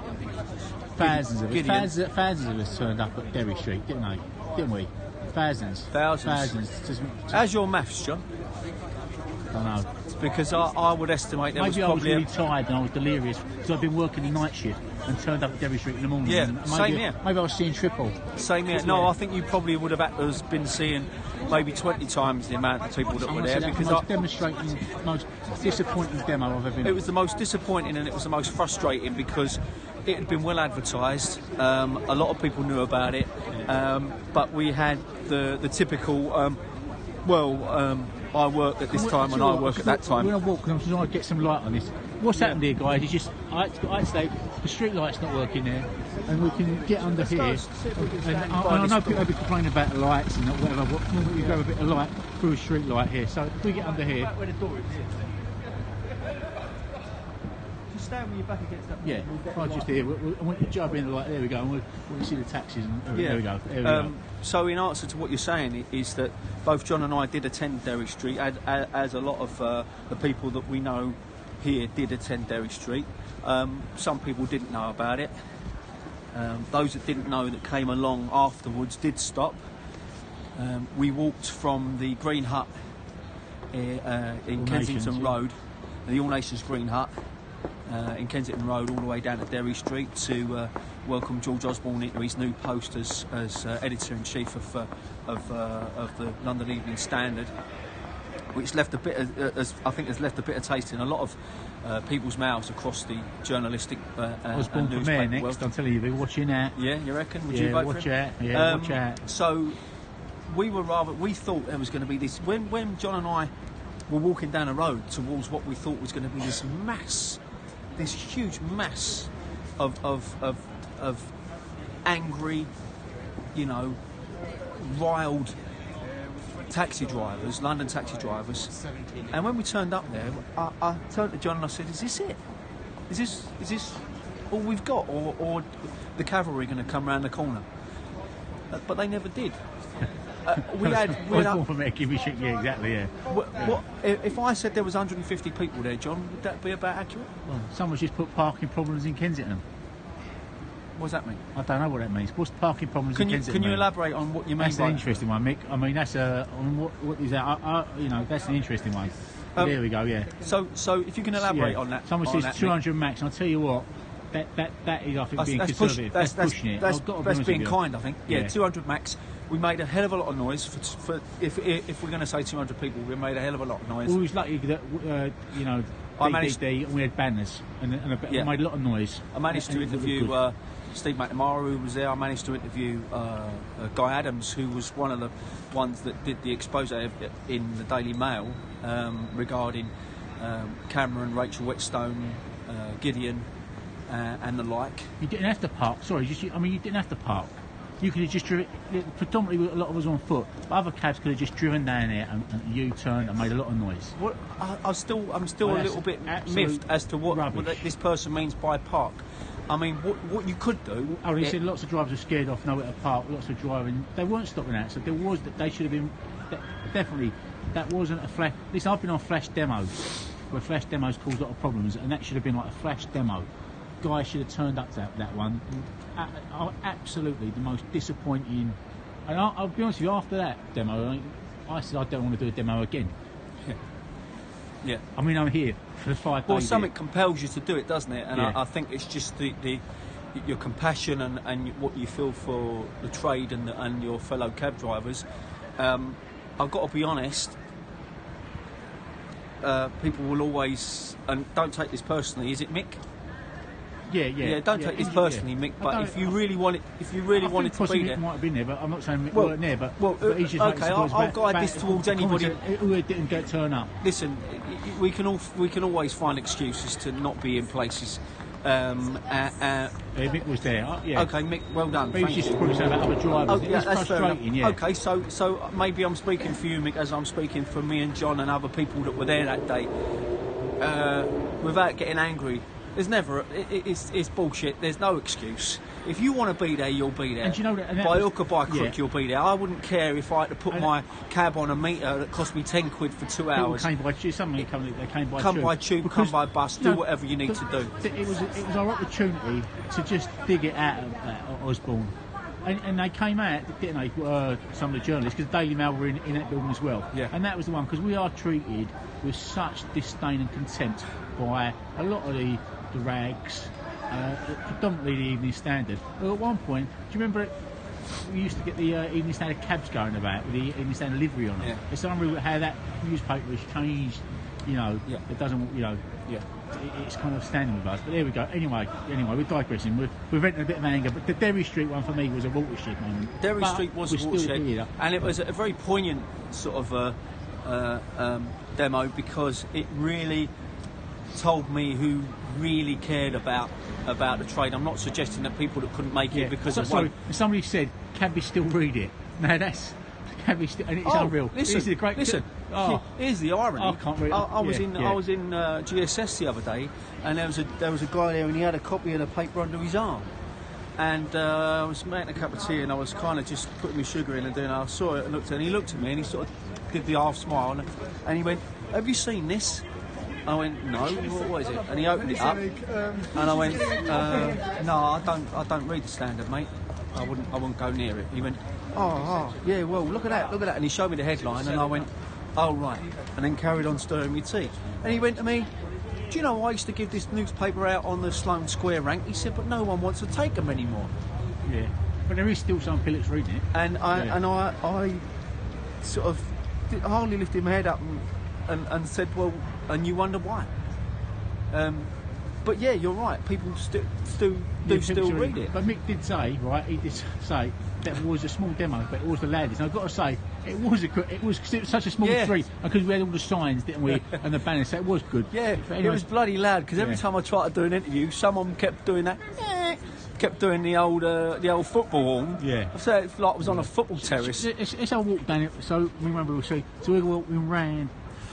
Yeah, we haven't moved yet, have we? We haven't moved from the spot. Only reason being because with the London Life people there, and they did want to interview some people there. I've got to be honest, John. As I started moving there, my body said, "What are you doing that for?" I know, I'm frozen. I was absolutely frozen. So any people watching this that's like out there working in your nice warm cab, thanks. Oh, enjoy this. Yeah, enjoy it. Yeah. Yeah, thanks a lot, boys. Thing, look, there's no cab engines on here, right? People moaning that we had engines on. They were standing out here in the cold, these drivers. Here we go. Actually, it's not as windy on that as yesterday on that bridge.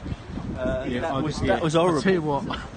That was really. Yeah, poor John. Oh. I think I spoke to you about 3 hours afterwards. You went, "I'm still cold." Yeah, look, it's the same faces though. Let's have a look. Here we go.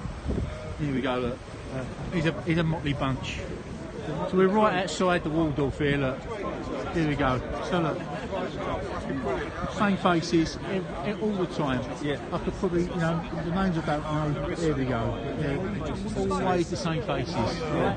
Where are you? Same old faces. Same old faces. He's got a face on radio. Now here we have this year's boxing champion, Terry Buffin, who did win. I don't know how. He wins something.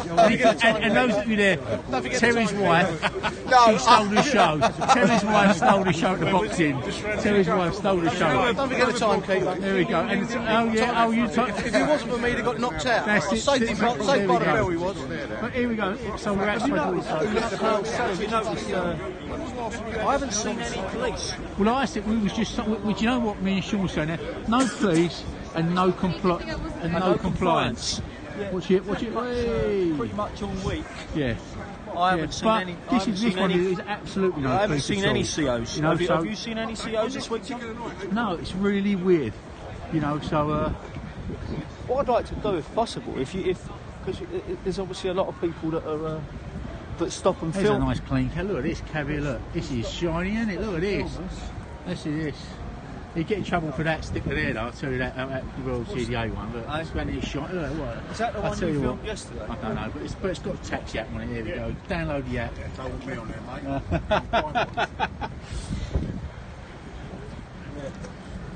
The LTDA will be frantically putting that number plate into their computer. Greetings to everyone at Taxi House. So here we go. So I'm interested to sort of if we see someone, because there was a lot of someone stuck in Arundel Street. There were a lot of people filming this yesterday on London Bridge, and they were filming it on London Bridge and applying very negative, ignorant and naive comments to their videos. I'd be interested to see if someone was filming this today and actually, when we could approach them and ask them, what they think of it, why they're filming it. I would be interested in doing that, because at least we'll get an idea of what they're thinking at that precise moment. And then if they're thinking any negative things, or they're thinking about putting something up negative on Twitter or Facebook or wherever it is, maybe we could let them know, or talk them out of it. Put some intelligent, questions up there. But don't just put the usual "they're cheap." Well, they're cheap. It's just like, come on. Yeah. Think about why. Think about it. Think it through. We did. Here we go. Yeah, we did have this yesterday. And here's another motley bunch. Look. The motley crew. Howdy, how you doing, mate? You good? Here's Mr. You all right? Okay. There we go, fellas. So what do you think? I think good turnout. Good turnout again, yeah. Yeah, another great turnout. Great turnout. Really impressed. We've been up there with London Live, and they've had some girl really intelligent journalists for once who wanted to know what it's all about. Someone the actual story, quite unbiased, and really wanted we did speak to them prior to their broadcasting, and I did say to her in not too many words that I've worked in TV and I know what editing can do to anything, and if you want to portray it in the right way, please tell your editors to edit it in a very fair way so that we come across in the right way, and whatever gets put out there needs to be accurate, because if it's inaccurate and any of us see that it's inaccurate, you'll never get another interview with a taxi driver again. And I think that was not me being horrible or threatening, but I just wanted her to know that the London Live need to be accurate when they're going to report on anything like this. And to give her credit, John, I think she was very fair. She was great. The questions she asked weren't too loaded.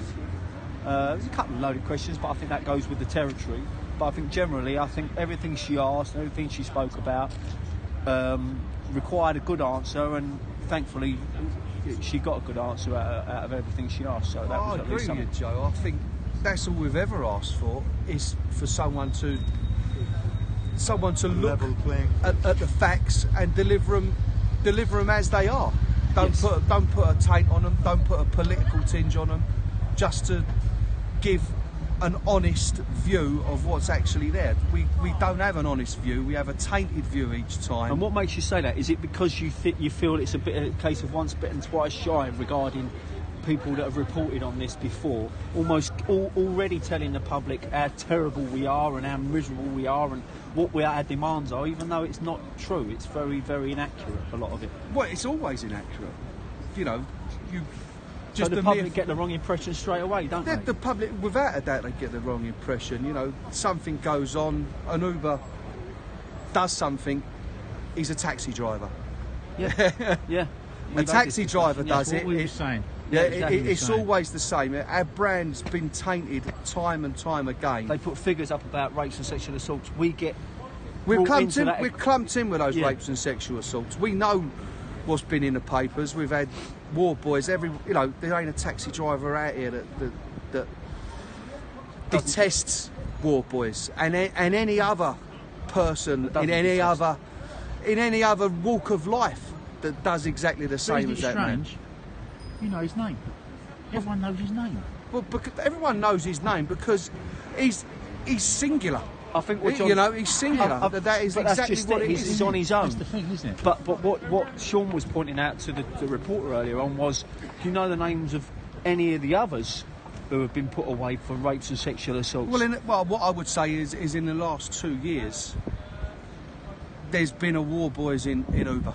If you just count up how many rapes, there's been multiple war boys. 48 last year. 48 last but you don't year. hear of How any many of the these year people. before You don't know then? their names, though, do you? They're anonymous. Well, yeah. Well, they're anonymous because there's so many. Yeah, they're not so many. Yeah, it's like going to a football, And match the media and would- trying to name someone. Yeah. There are so many people there you can't. No, Right? and rightly so, he's a pariah. Yeah. And rightly so, and I'd rather him be named. But you do feel that he's being used as a witch hunt against us, because it's an easy one, isn't it? Well, he stands Yeah. above, doesn't he? Yeah. You know, he's. Well, fortunately, you know. Well, so the LTD advance is 32. Well, that's out of date. That was last year's ones, wasn't it? The advance, that went up. It doubled goes by up and it continues to 50%. goes up. It's gone up to 48, and that was 48 was last year's, so it's probably gone up again. You know, so there we go. So. Yeah, anyway, that's enough of war boys, you know. But that's not what it's about, is it? It's not about. We're not here for war boys. We're here for regulation to be enforced, for TfL to actually do their job. Yeah, they refuse to do their job. Why do they refuse to do their job? We don't know. You know, we can only surmise. So we come to our own conclusions. Is the fact that they want to aid. Bus companies, they want to aid. Why do you think they would want to do that? Well, we can only come to the conclusion that they want to get rid of taxi drivers. Okay, let's go back a step. Why do you think that? You've made a good point there, but why do you think they would want to aid bus companies? We're talking about the upper echelons of Transport for London now. What reason would they have to want to aid and help bus companies? We've only got to take Bank Junction as an example, but let's take that out of the equation for a minute. What is it about bus companies that Transport for London have got an interest in? Well, we've got directors of bus companies running TfL. I mean, you know, they've got to have vested interest. Yeah, they've got to have vested interest. They've got to have unbiased views. They've only got a view for that way. You know what's indicative of that as well? When Leon Daniels just left, didn't he? He's only just left. He's only just left. What was outside Palastra, or is it Windsor House, when he left? Yeah. They hired an old vintage bus. Yep. Him and that arsehole Peter Hendy. Yep. Dressed up as like a cowboy. I think he's maybe doing a double act with Rhett Sir Russell, Peter Hendy. which is Sir Peter Hendy. Yeah. With a cowboy, and maybe he's going out with Rhett Russell, aka Garrett Emerson. But it was a vintage bus. There wasn't a vintage taxi out there, was there? And But why would there be? Why would They've got absolutely no interest in the London taxi. They're running the transport system for this whole. Yeah. I should have thrown my chicken tikka masala over Leon Daniels that night when he was sitting behind me in the curry house on Holloway Road, shouldn't I, Leon? If you're watching this, hey, I wish I had done that. See you at the standard. Yeah, we know you're going to standard. See you at the standard, Leon. All we could be in trouble. No one go and get me in 5 minutes. You know? All right, son. Oh look! It's Oh, it's like this is your life. Oh yeah. So, There's my son, by the way. It's Wolsey Junior. He's taller than his dad. Right, there we go. Slightly slimmer as well. He used to look like him at school. Really? He used to look like him. I used to be At 6 least foot. you know what you're going to look like when you're older. That's it. Yeah. I'm running to Greg's. Oh, right. Hang on, he's just sorting his dad's order out. No, here we go. Anyway, so, there's a lot of weird skullduggery going on down at TFL, isn't it? There's a lot of weirdness, and I think the root of it is It's unnatural decisions. That's what's happened. You can't see the reasons they come to their conclusions other than for benefit of themselves. It's not been for the benefit of London. Okay. We've got people like well paid. One question that the lady asked me, and I'll try and remember exactly. No, I doubt it because it's so cold. I can't remember much at the moment. My memory's like a goldfish. I think she was putting it to me that where do I see it ending up regarding Transport for London's care or lack of care about the future of the taxi trade? Does it seem like to you that Transport for London somehow are colluding to water down and decimate the taxi trade in a way that it actually slowly but surely disappears, or do you think it will exist in a capacity that's going to be different from what it is now? Well, it'll only exist in a capacity if they choose it to exist in a capacity differently. Us as taxi drivers need to stay together and work as individuals, but also collectively, and do our job. That's all we can do. Will it go? I don't know. It's in the hands of the regulator, isn't it? The regulator will decide God help us all, then. what happens. Well, it is. It literally is. It is God help us all. What can we do? Well, you know what? We're going back. We'll Uber go and that. People said, if when they go, there'll be somebody else to take it up, and everyone was thinking, well, lift's going to come in. I honestly think possibly Uber might collapse. You don't know. I mean, financially great. But I actually, I'd welcome someone else to come in. Yeah. Well, I be honest. When I see the adverts of wheelie and stuff, I don't get the ump because it's diluting their base of users. But what worries me now is, I worry about Uber going and somebody else coming in. That somebody else coming in is Get. Because I just think they're positioning themselves very slyly. You know, you're a trombone at the background. Yeah, because the way they are.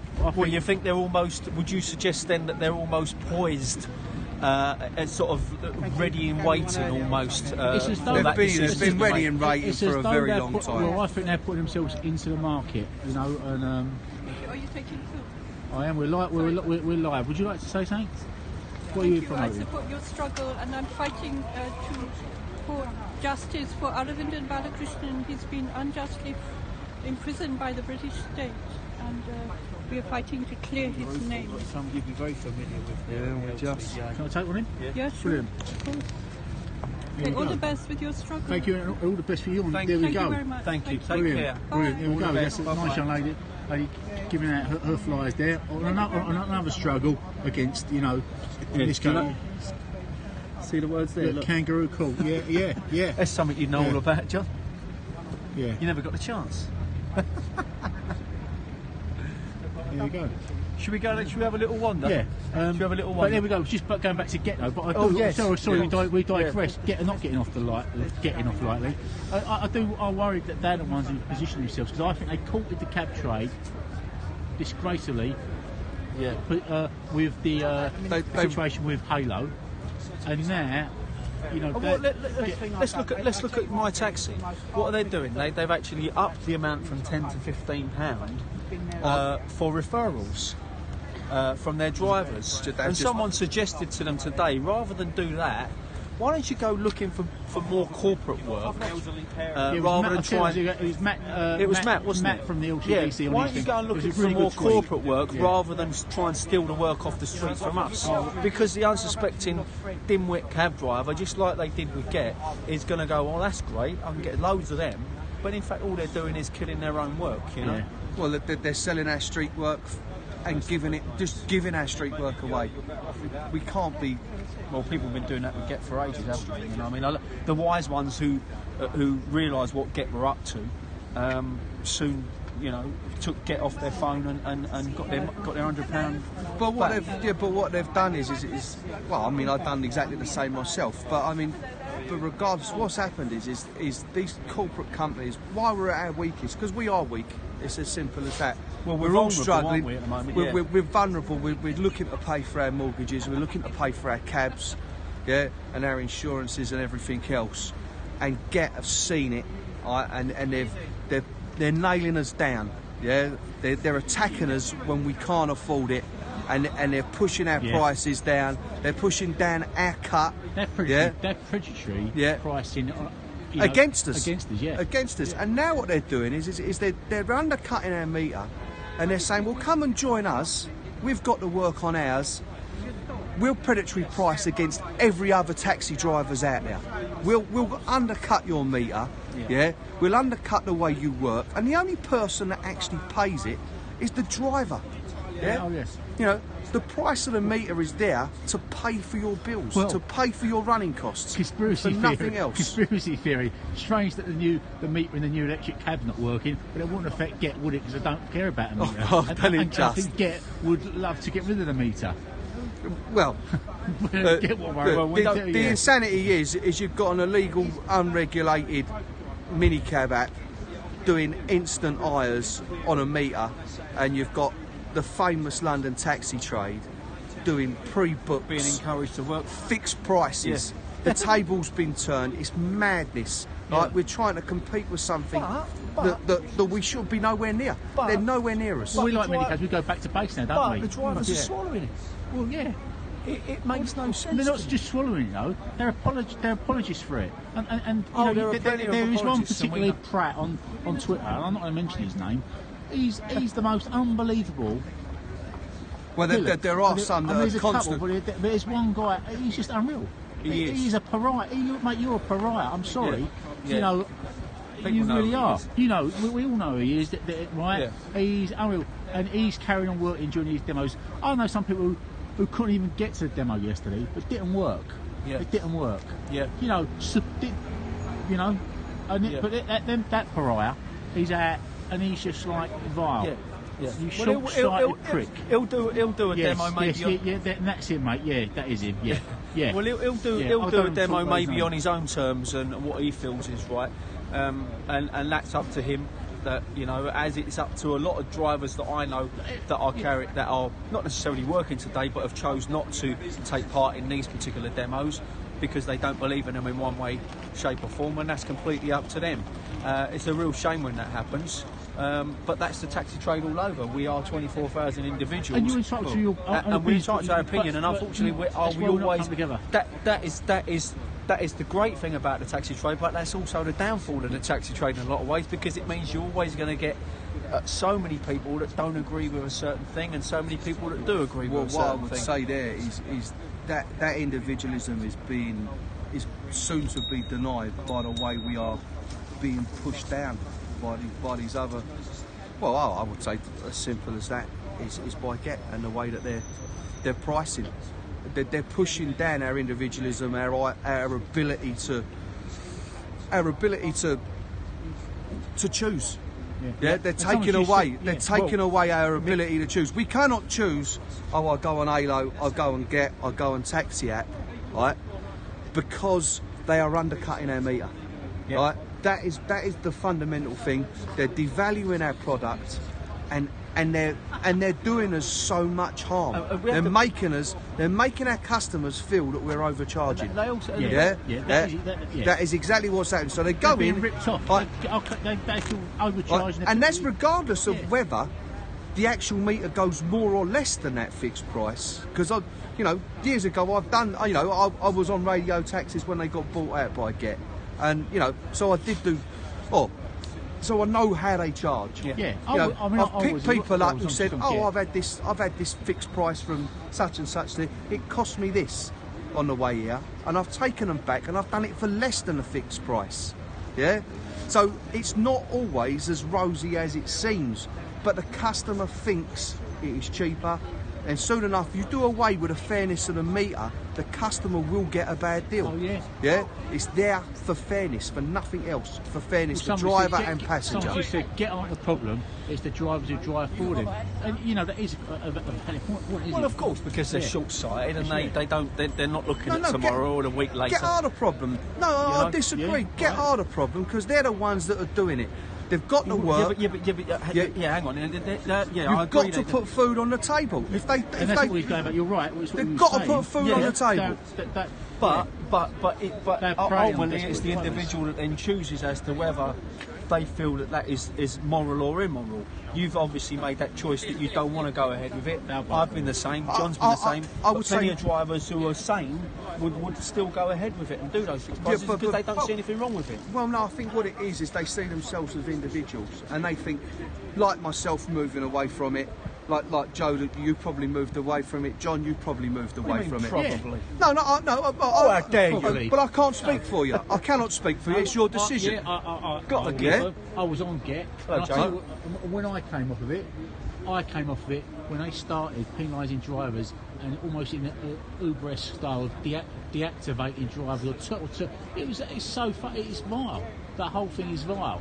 You know, and then it just got worse. You know, you can't choose who you want in the back of your cab. You know, they're willing to throw you off if you encourage someone to use someone else. You know, Mick Smith on London Bridge said yesterday we're heading towards that typical the many being ruled by the few, and it's very like that in a sense that. The way I see Get going is they want to grow to such a proportion where they want to be Uber. They control you rather than you control you, and if you misbehave or you don't do something that they like, they can suspend you for as long as they want them because you now rely on them for your work. That is exactly it. That is where you're going. Is you're going to get to the point if they steal all of our street work, where you going to go? Where you going to go? Yeah. Well, they haven't stolen it. We've fucking given it to them. Well, they have stolen it. They have stolen it because they've put unfair, unrealistic prices. Yeah. Right, they steal it out the back of cabs. Yeah. You know, there's been many stories that I've heard that they've got guys coming from the airport. Yeah, they're opening up their apps and they're thinking, well, I can get this cheaper. Stop here, driver. I've booked here. Yeah. I'm going to go the rest of my journey on a fixed price or whatever. Yeah, exactly, if that's not stealing, if that's not stealing, what is it? That's underpricing you. Yeah, that is taking it out of your pocket. Yeah, it's like you're in your cab there and you say, well, it's going to go on a meter King's Cross. It's going to be 12 quid from here. And you shout over to the cab across there, I'll do it for 10. Well, he gets out of there and gets in your cab. Ta-da, mate. That is effectively the way I see Get is behaving. They're putting driver against driver. It is wrong. Yeah, it shouldn't be going on. Yeah, it should be the fixed prices that they do should be demolished. Yeah, if you're going to cap it at a realistic price to the meter, I've got no real problem. But undercutting the meter and doing it actively is, it's unviable. Yeah, it's pitching driver against driver. It's a race to the bottom. It does us no favours. Yeah, the meter's there, the light's there for us to all be even. Right? We've all done the knowledge. We're all, we've all put the same amount of graft. It might have taken one person 2 years, someone 6 years. But when they get out, they're the same. Yeah. The cab's the same, the meter's the same, the driver's the same. It makes no difference where we come from. Yeah, we are all the same. We're all cab drivers, and Get are twisting it. They're twisting it, and it's wrong. It shouldn't happen. I just want to move over there.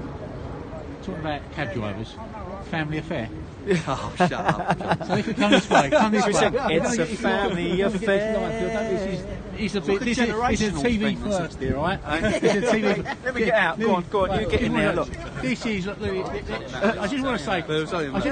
This is Scott Wolsey, right? I went to school with Scott, right? He was in one of the clever classes. I wasn't. Yeah. It don't show much clever class. This is Mrs. Wolsey, the gorgeous Mrs. Wolsey. And now about this. complete family of cab drivers. The two boys, I can't read their names. Aye, Scott. Scott. Little Scott. Gets confusing. And Lee, I thought you were Lee. Hi, Francis.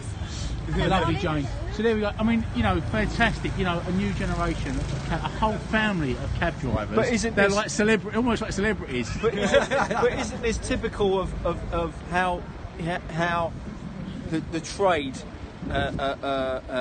encourages people, obviously with the help of mummy and daddy, to encourage their boys to make something of their lives and that's and what go yeah. And that's how it used to was be, an didn't it? You know, apprenticeship, you always had these dads and their sons or daughters or their wives would be, and so on and so on. I think it's a lovely thing that you've got like a whole family here that are actually all doing the same thing, and they can. I'm sure dinner's fantastic sometimes. Not talk shop. So who passed that first? You were really close together when you passed now. I know there's probably a bit of competition going on.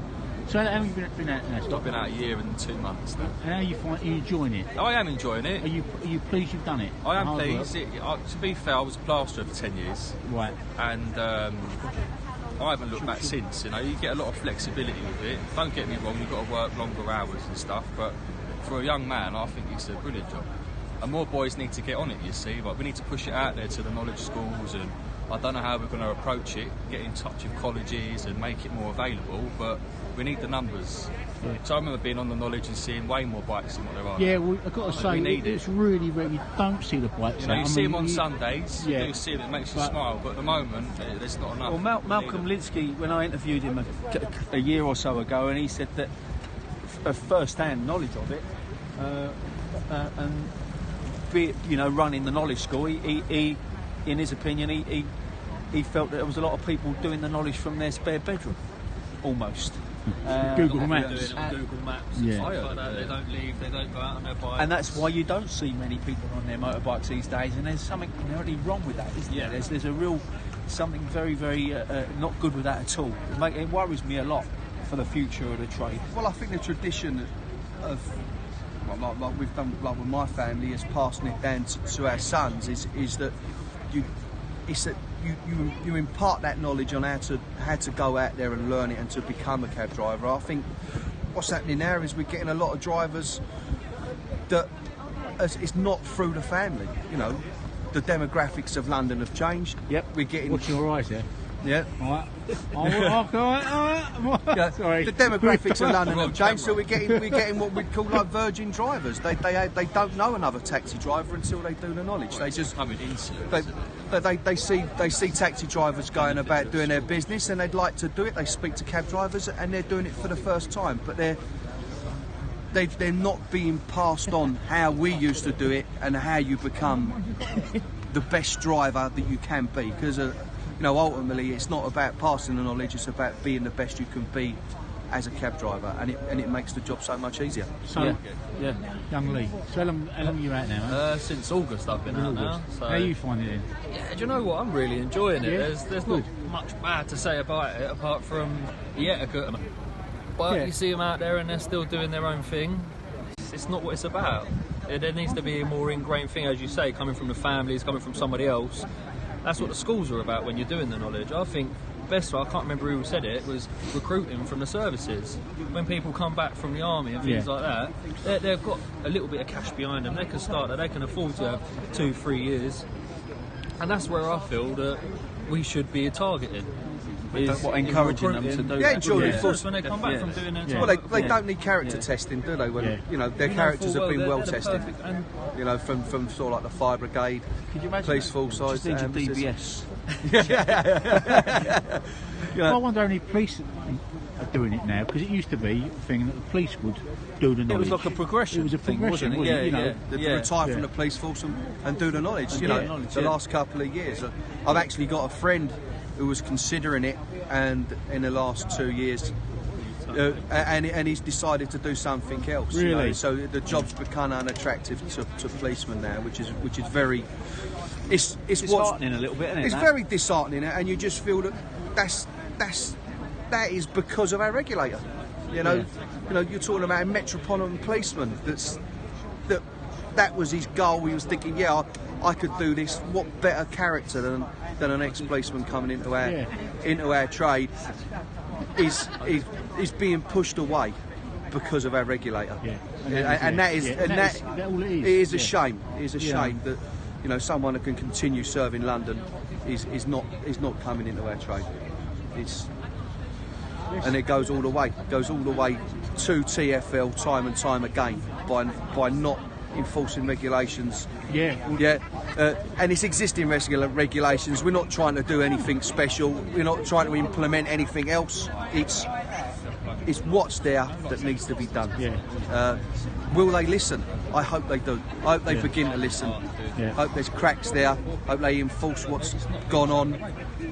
Hopefully we can all drive away and pick up passengers this evening, and TfL have opened their ears, and hopefully Londoners can show some sort of compassion with our fight and agree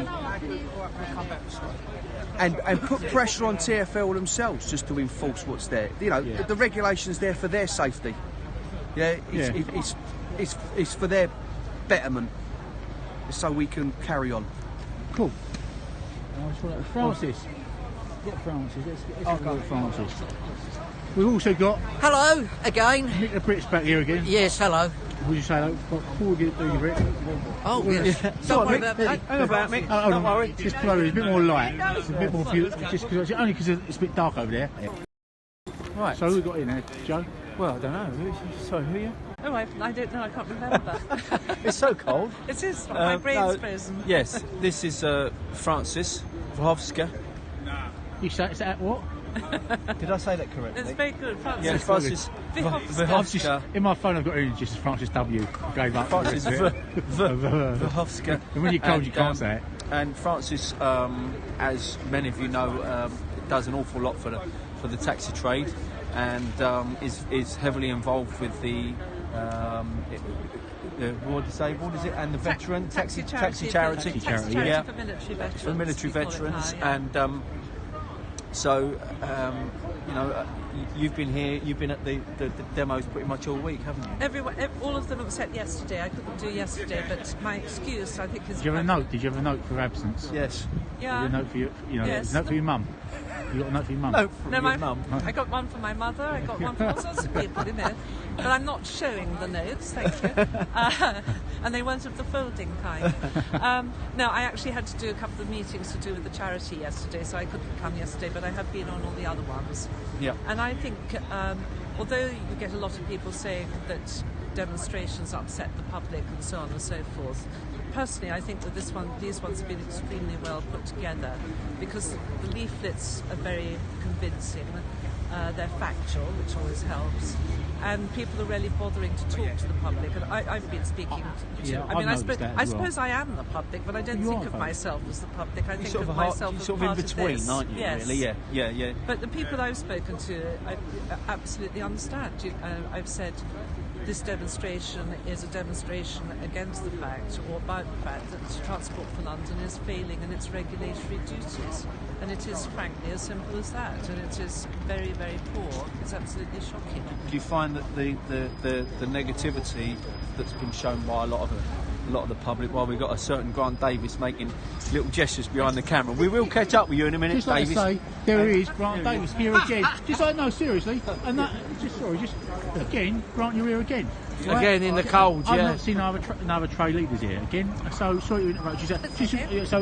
But just to say that Grant's here again. So anyway, sorry. Sorry. It's important to say that. That's all right. We've done LCDC. We will cover you. We will cover you. But it's good to see Grant here. Have you found that? And you might have found this, Grant, as well. It's fine. I remember what my missus said. Yeah, I did. I got the message. Okay, good. I'll tell you what that is in a minute. And have you found that although you've got a lot of positivity, have you found any negativity, or people that are slightly naive or ignorant to what's going on and want to only go on what they've heard or what they read or anything like that? I haven't actually, because I think that the leaflets are very, very to the point, very well phrased, and on the whole, it's such a. I know it sounds ridiculous thing to say, but it's a very pleasant, unthreatening, sort of friendly kind of atmosphere. Well, we were saying we haven't really seen any police or compliance or anything like that. No. So they're obviously seeing it as a non-threatening sort of situation. It is non-threatening, and anybody. I mean, I know there've been unfortunate things in the press recently, but the cab trade as a whole is a friendly, totally unthreatening thing.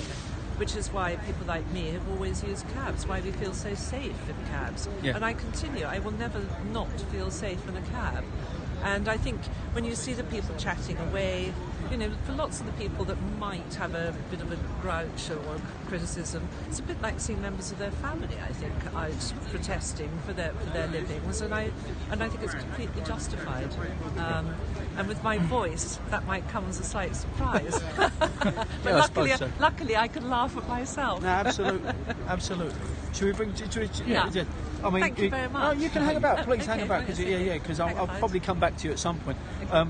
So you spent all day in the middle of a very cold, windy bridge yesterday. Yeah, it was and we cold. were all absolutely bloody it was. fresh. Exactly. It took him hours to get warm. Mind you, if you've been in his cab, you'll understand why. The fact that you was there yesterday and you was there on the other days. So, listen, I'll play devil's advocate. For sure, go on. Right? Some people will say, bloody Grant Davis, he's only there to try and recruit members and only trying to... No, listen, yeah, go on, yeah, I know. Yeah, I know. What's he doing there? What's the reason he's got to be there and all the rest of it? Yeah. Well, you're a cab driver like we all are. 29 years I'm a cab driver. 29 years. So your reasons for being here are... supporting fellow drivers trying to save our job. Yeah. And this is my job.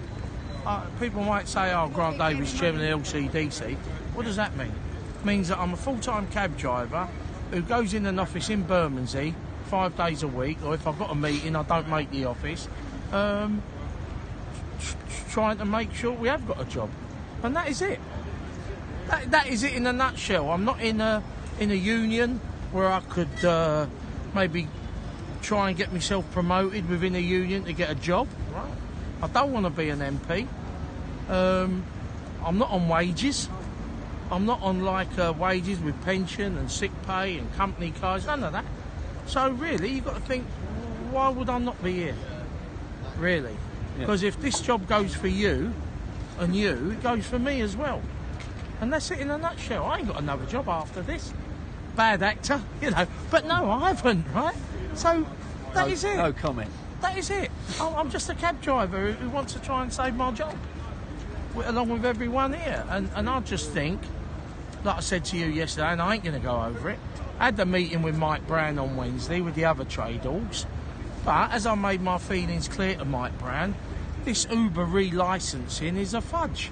It's even worse for us than before, because TfL's letting them operate illegally. The public are still using them every day. And even if they've heard an inkling in the press that they were illegal, they're still being allowed to access them and use them, so the public will think, they must be all right, because I can still use them. So they're still encroaching on our marketplace with what I believe is the support of TfL, because there was enough in that 21 pages for them to revoke it, and there is enough, and I know Sean quotes it, the 1998 Private Hire Act, not written in draconian times, not old laws that we can just put under the carpet because they're not relevant today. They're very much relevant, and that is the whole crux of it. There was enough there with public safety for this mayor to revoke their licence, and he hasn't done it. Why do you think that is? Personally, I just think this Sadiq is about Sadiq. He wants to be liked, he wants to be loved by the public. He don't want to be the mayor that took away Londoners' cheap Uber, right? Because he wants their votes to get him maybe one day elected as the Prime Minister, maybe as the leader of the Labour Party. Never. Is yes, he mate. Thinking that? I think he's 100% thinking that. Right. If he keeps Londoners sweet, the millennials who like their cheap Uber, this, that and the other, they're going to vote for Sadiq. Wow, he's a real with it mayor.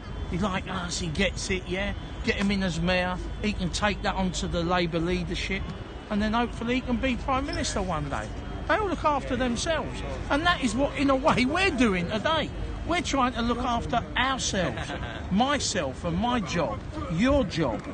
Yeah, but you're highlighting proper injustices and rules that have been broken and not stuck to. Yeah, for sure. The Private Hire Act, like I said, 1998. You're not talking about stuff from the 1800s, 1902, where they could say, yeah, but look, come on, this ain't 1902. We're in 2018. Get with it, guys.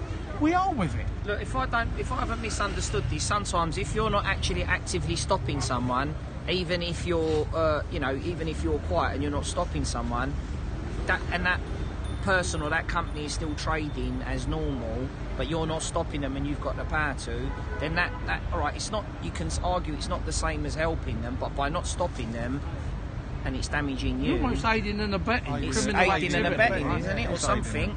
And the worry is, TfL now have said, like, Uber's misled them, Uber's lied to them. They don't want to take the blame here. All of a sudden it's, oh, you lied to me. They knew all this. They knew all this. Come on, fellas, they knew it. And if and because they counted public safety as really important. What happens now if any women are sexually assaulted by Uber drivers now, before they appeal it in the courts? Have they got a case against TfL? I assume they have. I'm not a lawyer, I wouldn't know. But if they're deemed not safe and women are still using them and women are subject to sexual assaults by these unsafe drivers in an unsafe company, where does the buck stop? Relicensed. You know? No, exactly. That's all I'm saying. I mean, there's a much bigger picture here, and I know Sean is very eloquent in how he describes about the corporate takeover of us, and that's it. I think the cab trade, what we need to do is get together, put money in a bucket, or, proverbially bucket, and get ourselves a proper PR company who can go on telly and fight our corner and can speak better than any of us. You know what I mean? We're all cab drivers, and I think we need a proper PR company that's paid for by... That's the subject. That's what I've been saying. We spoke a lot, haven't we, about how the public perceive the look of the taxi drivers. There's so much money. There's so much money sloshing about in the cab trade through app companies, radio circuits, meter companies. If we all collectively paid into a PR company, a proper 5-star PR company that could put our point across so eloquently, better than us, put stories in the press to fight the negative stories. Why don't we do it? I know we're all individuals, but come on, guys, we're all in the same job. This is something that obviously has been spoken about, and I'm sure it's now going to start gathering momentum now that Grant's mentioned it on here, and you can make all your comments we as well. We spoke with Francis about, instead of moaning, creating a positive image. And one thing I say, what Grant said yesterday, definitely. You said you're 54 yesterday. They perceive. I've got to go. Bye-bye. Grant, keep the faith.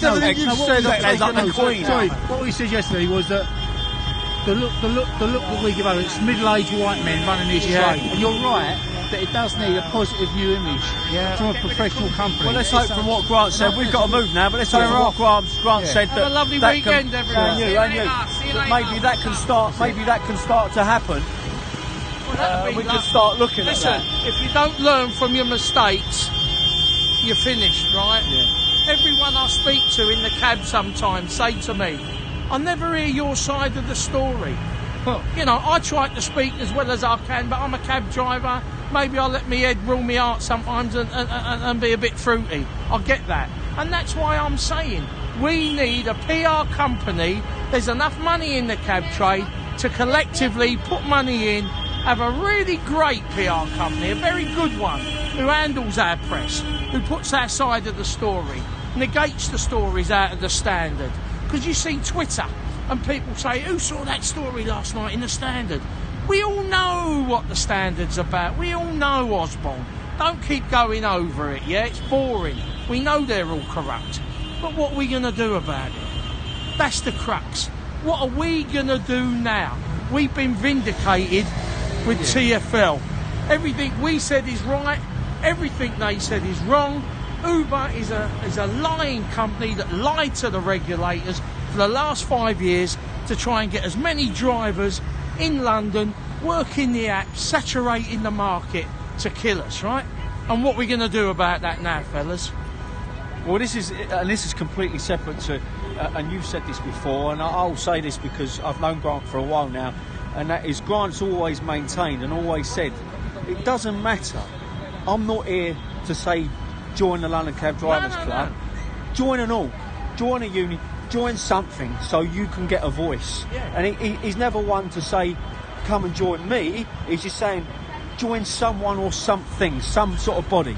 Listen, so I think I just finished. So that's right. So what I think, from what I'm gathering, what you're saying is, it doesn't matter what org you're in, what union you're in, we can still come together as one if it means putting into this large pot to create this to get some people to represent us. Listen, at the end of the day, right, we've all got one of them, and that's what should bind us together, right?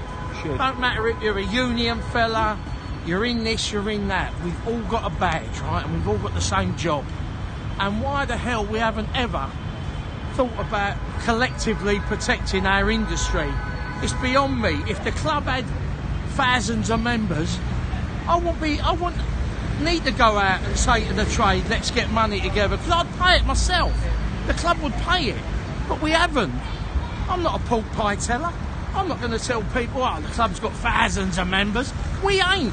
People know that, right? I'm not going to tell lies. And I just think if I had thousands of members, we would have a PR company doing all this. Yeah. But we don't, so that's where we are. But every cab driver, at the end of the day, come on, fellas, you can't expect 100 people in the cab trade at 20-odd thousand to, keep fighting your corner, yeah?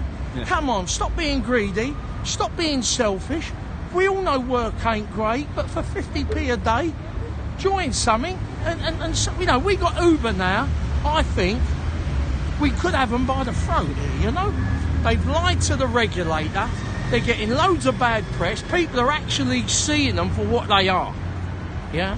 So now when we got them in that position, instead of I've spoke to cab drivers in the cafe and they go, yeah, I knew that. I knew they wouldn't like, and they walk off. Now's the time that we regroup together, stronger, and go forwards. Yeah. It's the way forward. Well, hopefully that's something that can be talked about from here on in, now that the suggestions have been made, and you were saying about Francis talking about it and something that's been discussed. Yeah. So whatever's going on behind the scenes there, hopefully that can gather momentum, and with Grant's endorsement, and I'm sure a lot of other people will agree with what Grant is saying. And whatever trade org you're in, if what I've just said there, whatever I've just said there in that, and Francis has said that earlier, if you're like-minded and you think, you know what, I think that's quite a good idea. Yeah. Go to your trade leader, or if you're not in anything, give me a call, join up, and your money we will use to put forward to a PR company collectively to do that. Yeah. This is the time, fellas. Let's strike 2018. We just got into 2018. Let it be a positive year. We've had 5 crap years, really, where drivers are going home with their head in their hands. I know I have at times. So why not change it? Why not change the mentality of the cab trade? Let's use these little demos and the fact that Uber hasn't been relicensed. You know what I mean? Let's lose it positively and go forwards, not backwards. Because if you keep looking back, you're going to fall over. Well, I think that the preaching to the converted here today, but it's all those people out there that either that are sitting on the fence about it, or thinking twice about it, or not quite sure about it, and I don't know whether this is going to work, or the doubters, or the ones that are really negative. Those are the ones where that you need to get into the minds of, I think, to be honest. The ones here today are the ones that for me are the ones that have already made that decision and were probably quite happily put into that pot that Grant is talking about. I think at some point we've got to come to the end of this particular broadcast. Here we go. I think that's it. Friday night, look at the Aldwych, it's moving. Absolutely. I've got to go and get tickets that I've ordered, that my eldest and youngest daughter are going to see Matilda tonight, so I've got to go and pick the tickets up, and then I'm going to go out and get something to eat with my wife. But thanks for joining us. Where are you off to? I've parked at the Smithfield. Oh, okay. Because it was all shut. Yeah. So I parked at the Smithfield on the meat market, and okay. I'm going to walk back, get me cab, and I'm working tonight. Go yeah. work. Well, be lucky out there. Well, all right? we all go in. And, Lovely. hey, thank you Well very done. much. Thanks for And, everything. right, Lovely. I'll Have a see lovely you weekend. Ta-ra, Grant. Lovely. Thanks. there we go. Okay, so there you go, Grant Davis, to get the final word. It's quite rather apt and rather poignant, really. It's a shame we didn't catch up with Francis a little bit more there and talk a little bit more. I wanted to ask her a couple of things about the charity. But as things stand, another what I can see as a fairly successful, non-violent, very, not that we're ever violent anyway, but a very peaceful, serene protest, the same as it's been all week. And I think that the public will have seen it. Thousands and thousands of people come through this junction every single day. People were taking videos, taking photographs, talking to the cab drivers, and that's what it's all about. It's engaging with the public and letting them know why we're doing this stuff. So, Joe the Holborn Cab, Parker Cabby behind the camera. All we can say is thanks for watching this broadcast today. We hope you've enjoyed the series of broadcasts this week for London Taxi Radio, and please, tell everybody about it, and we enjoy it when people tune in and watch what we do. We're both freezing cold. We're going to go and get a cup of coffee, I think, in a minute. Not as cold as yesterday, but take care, everybody out there, and thanks for watching, and be lucky. Thank you.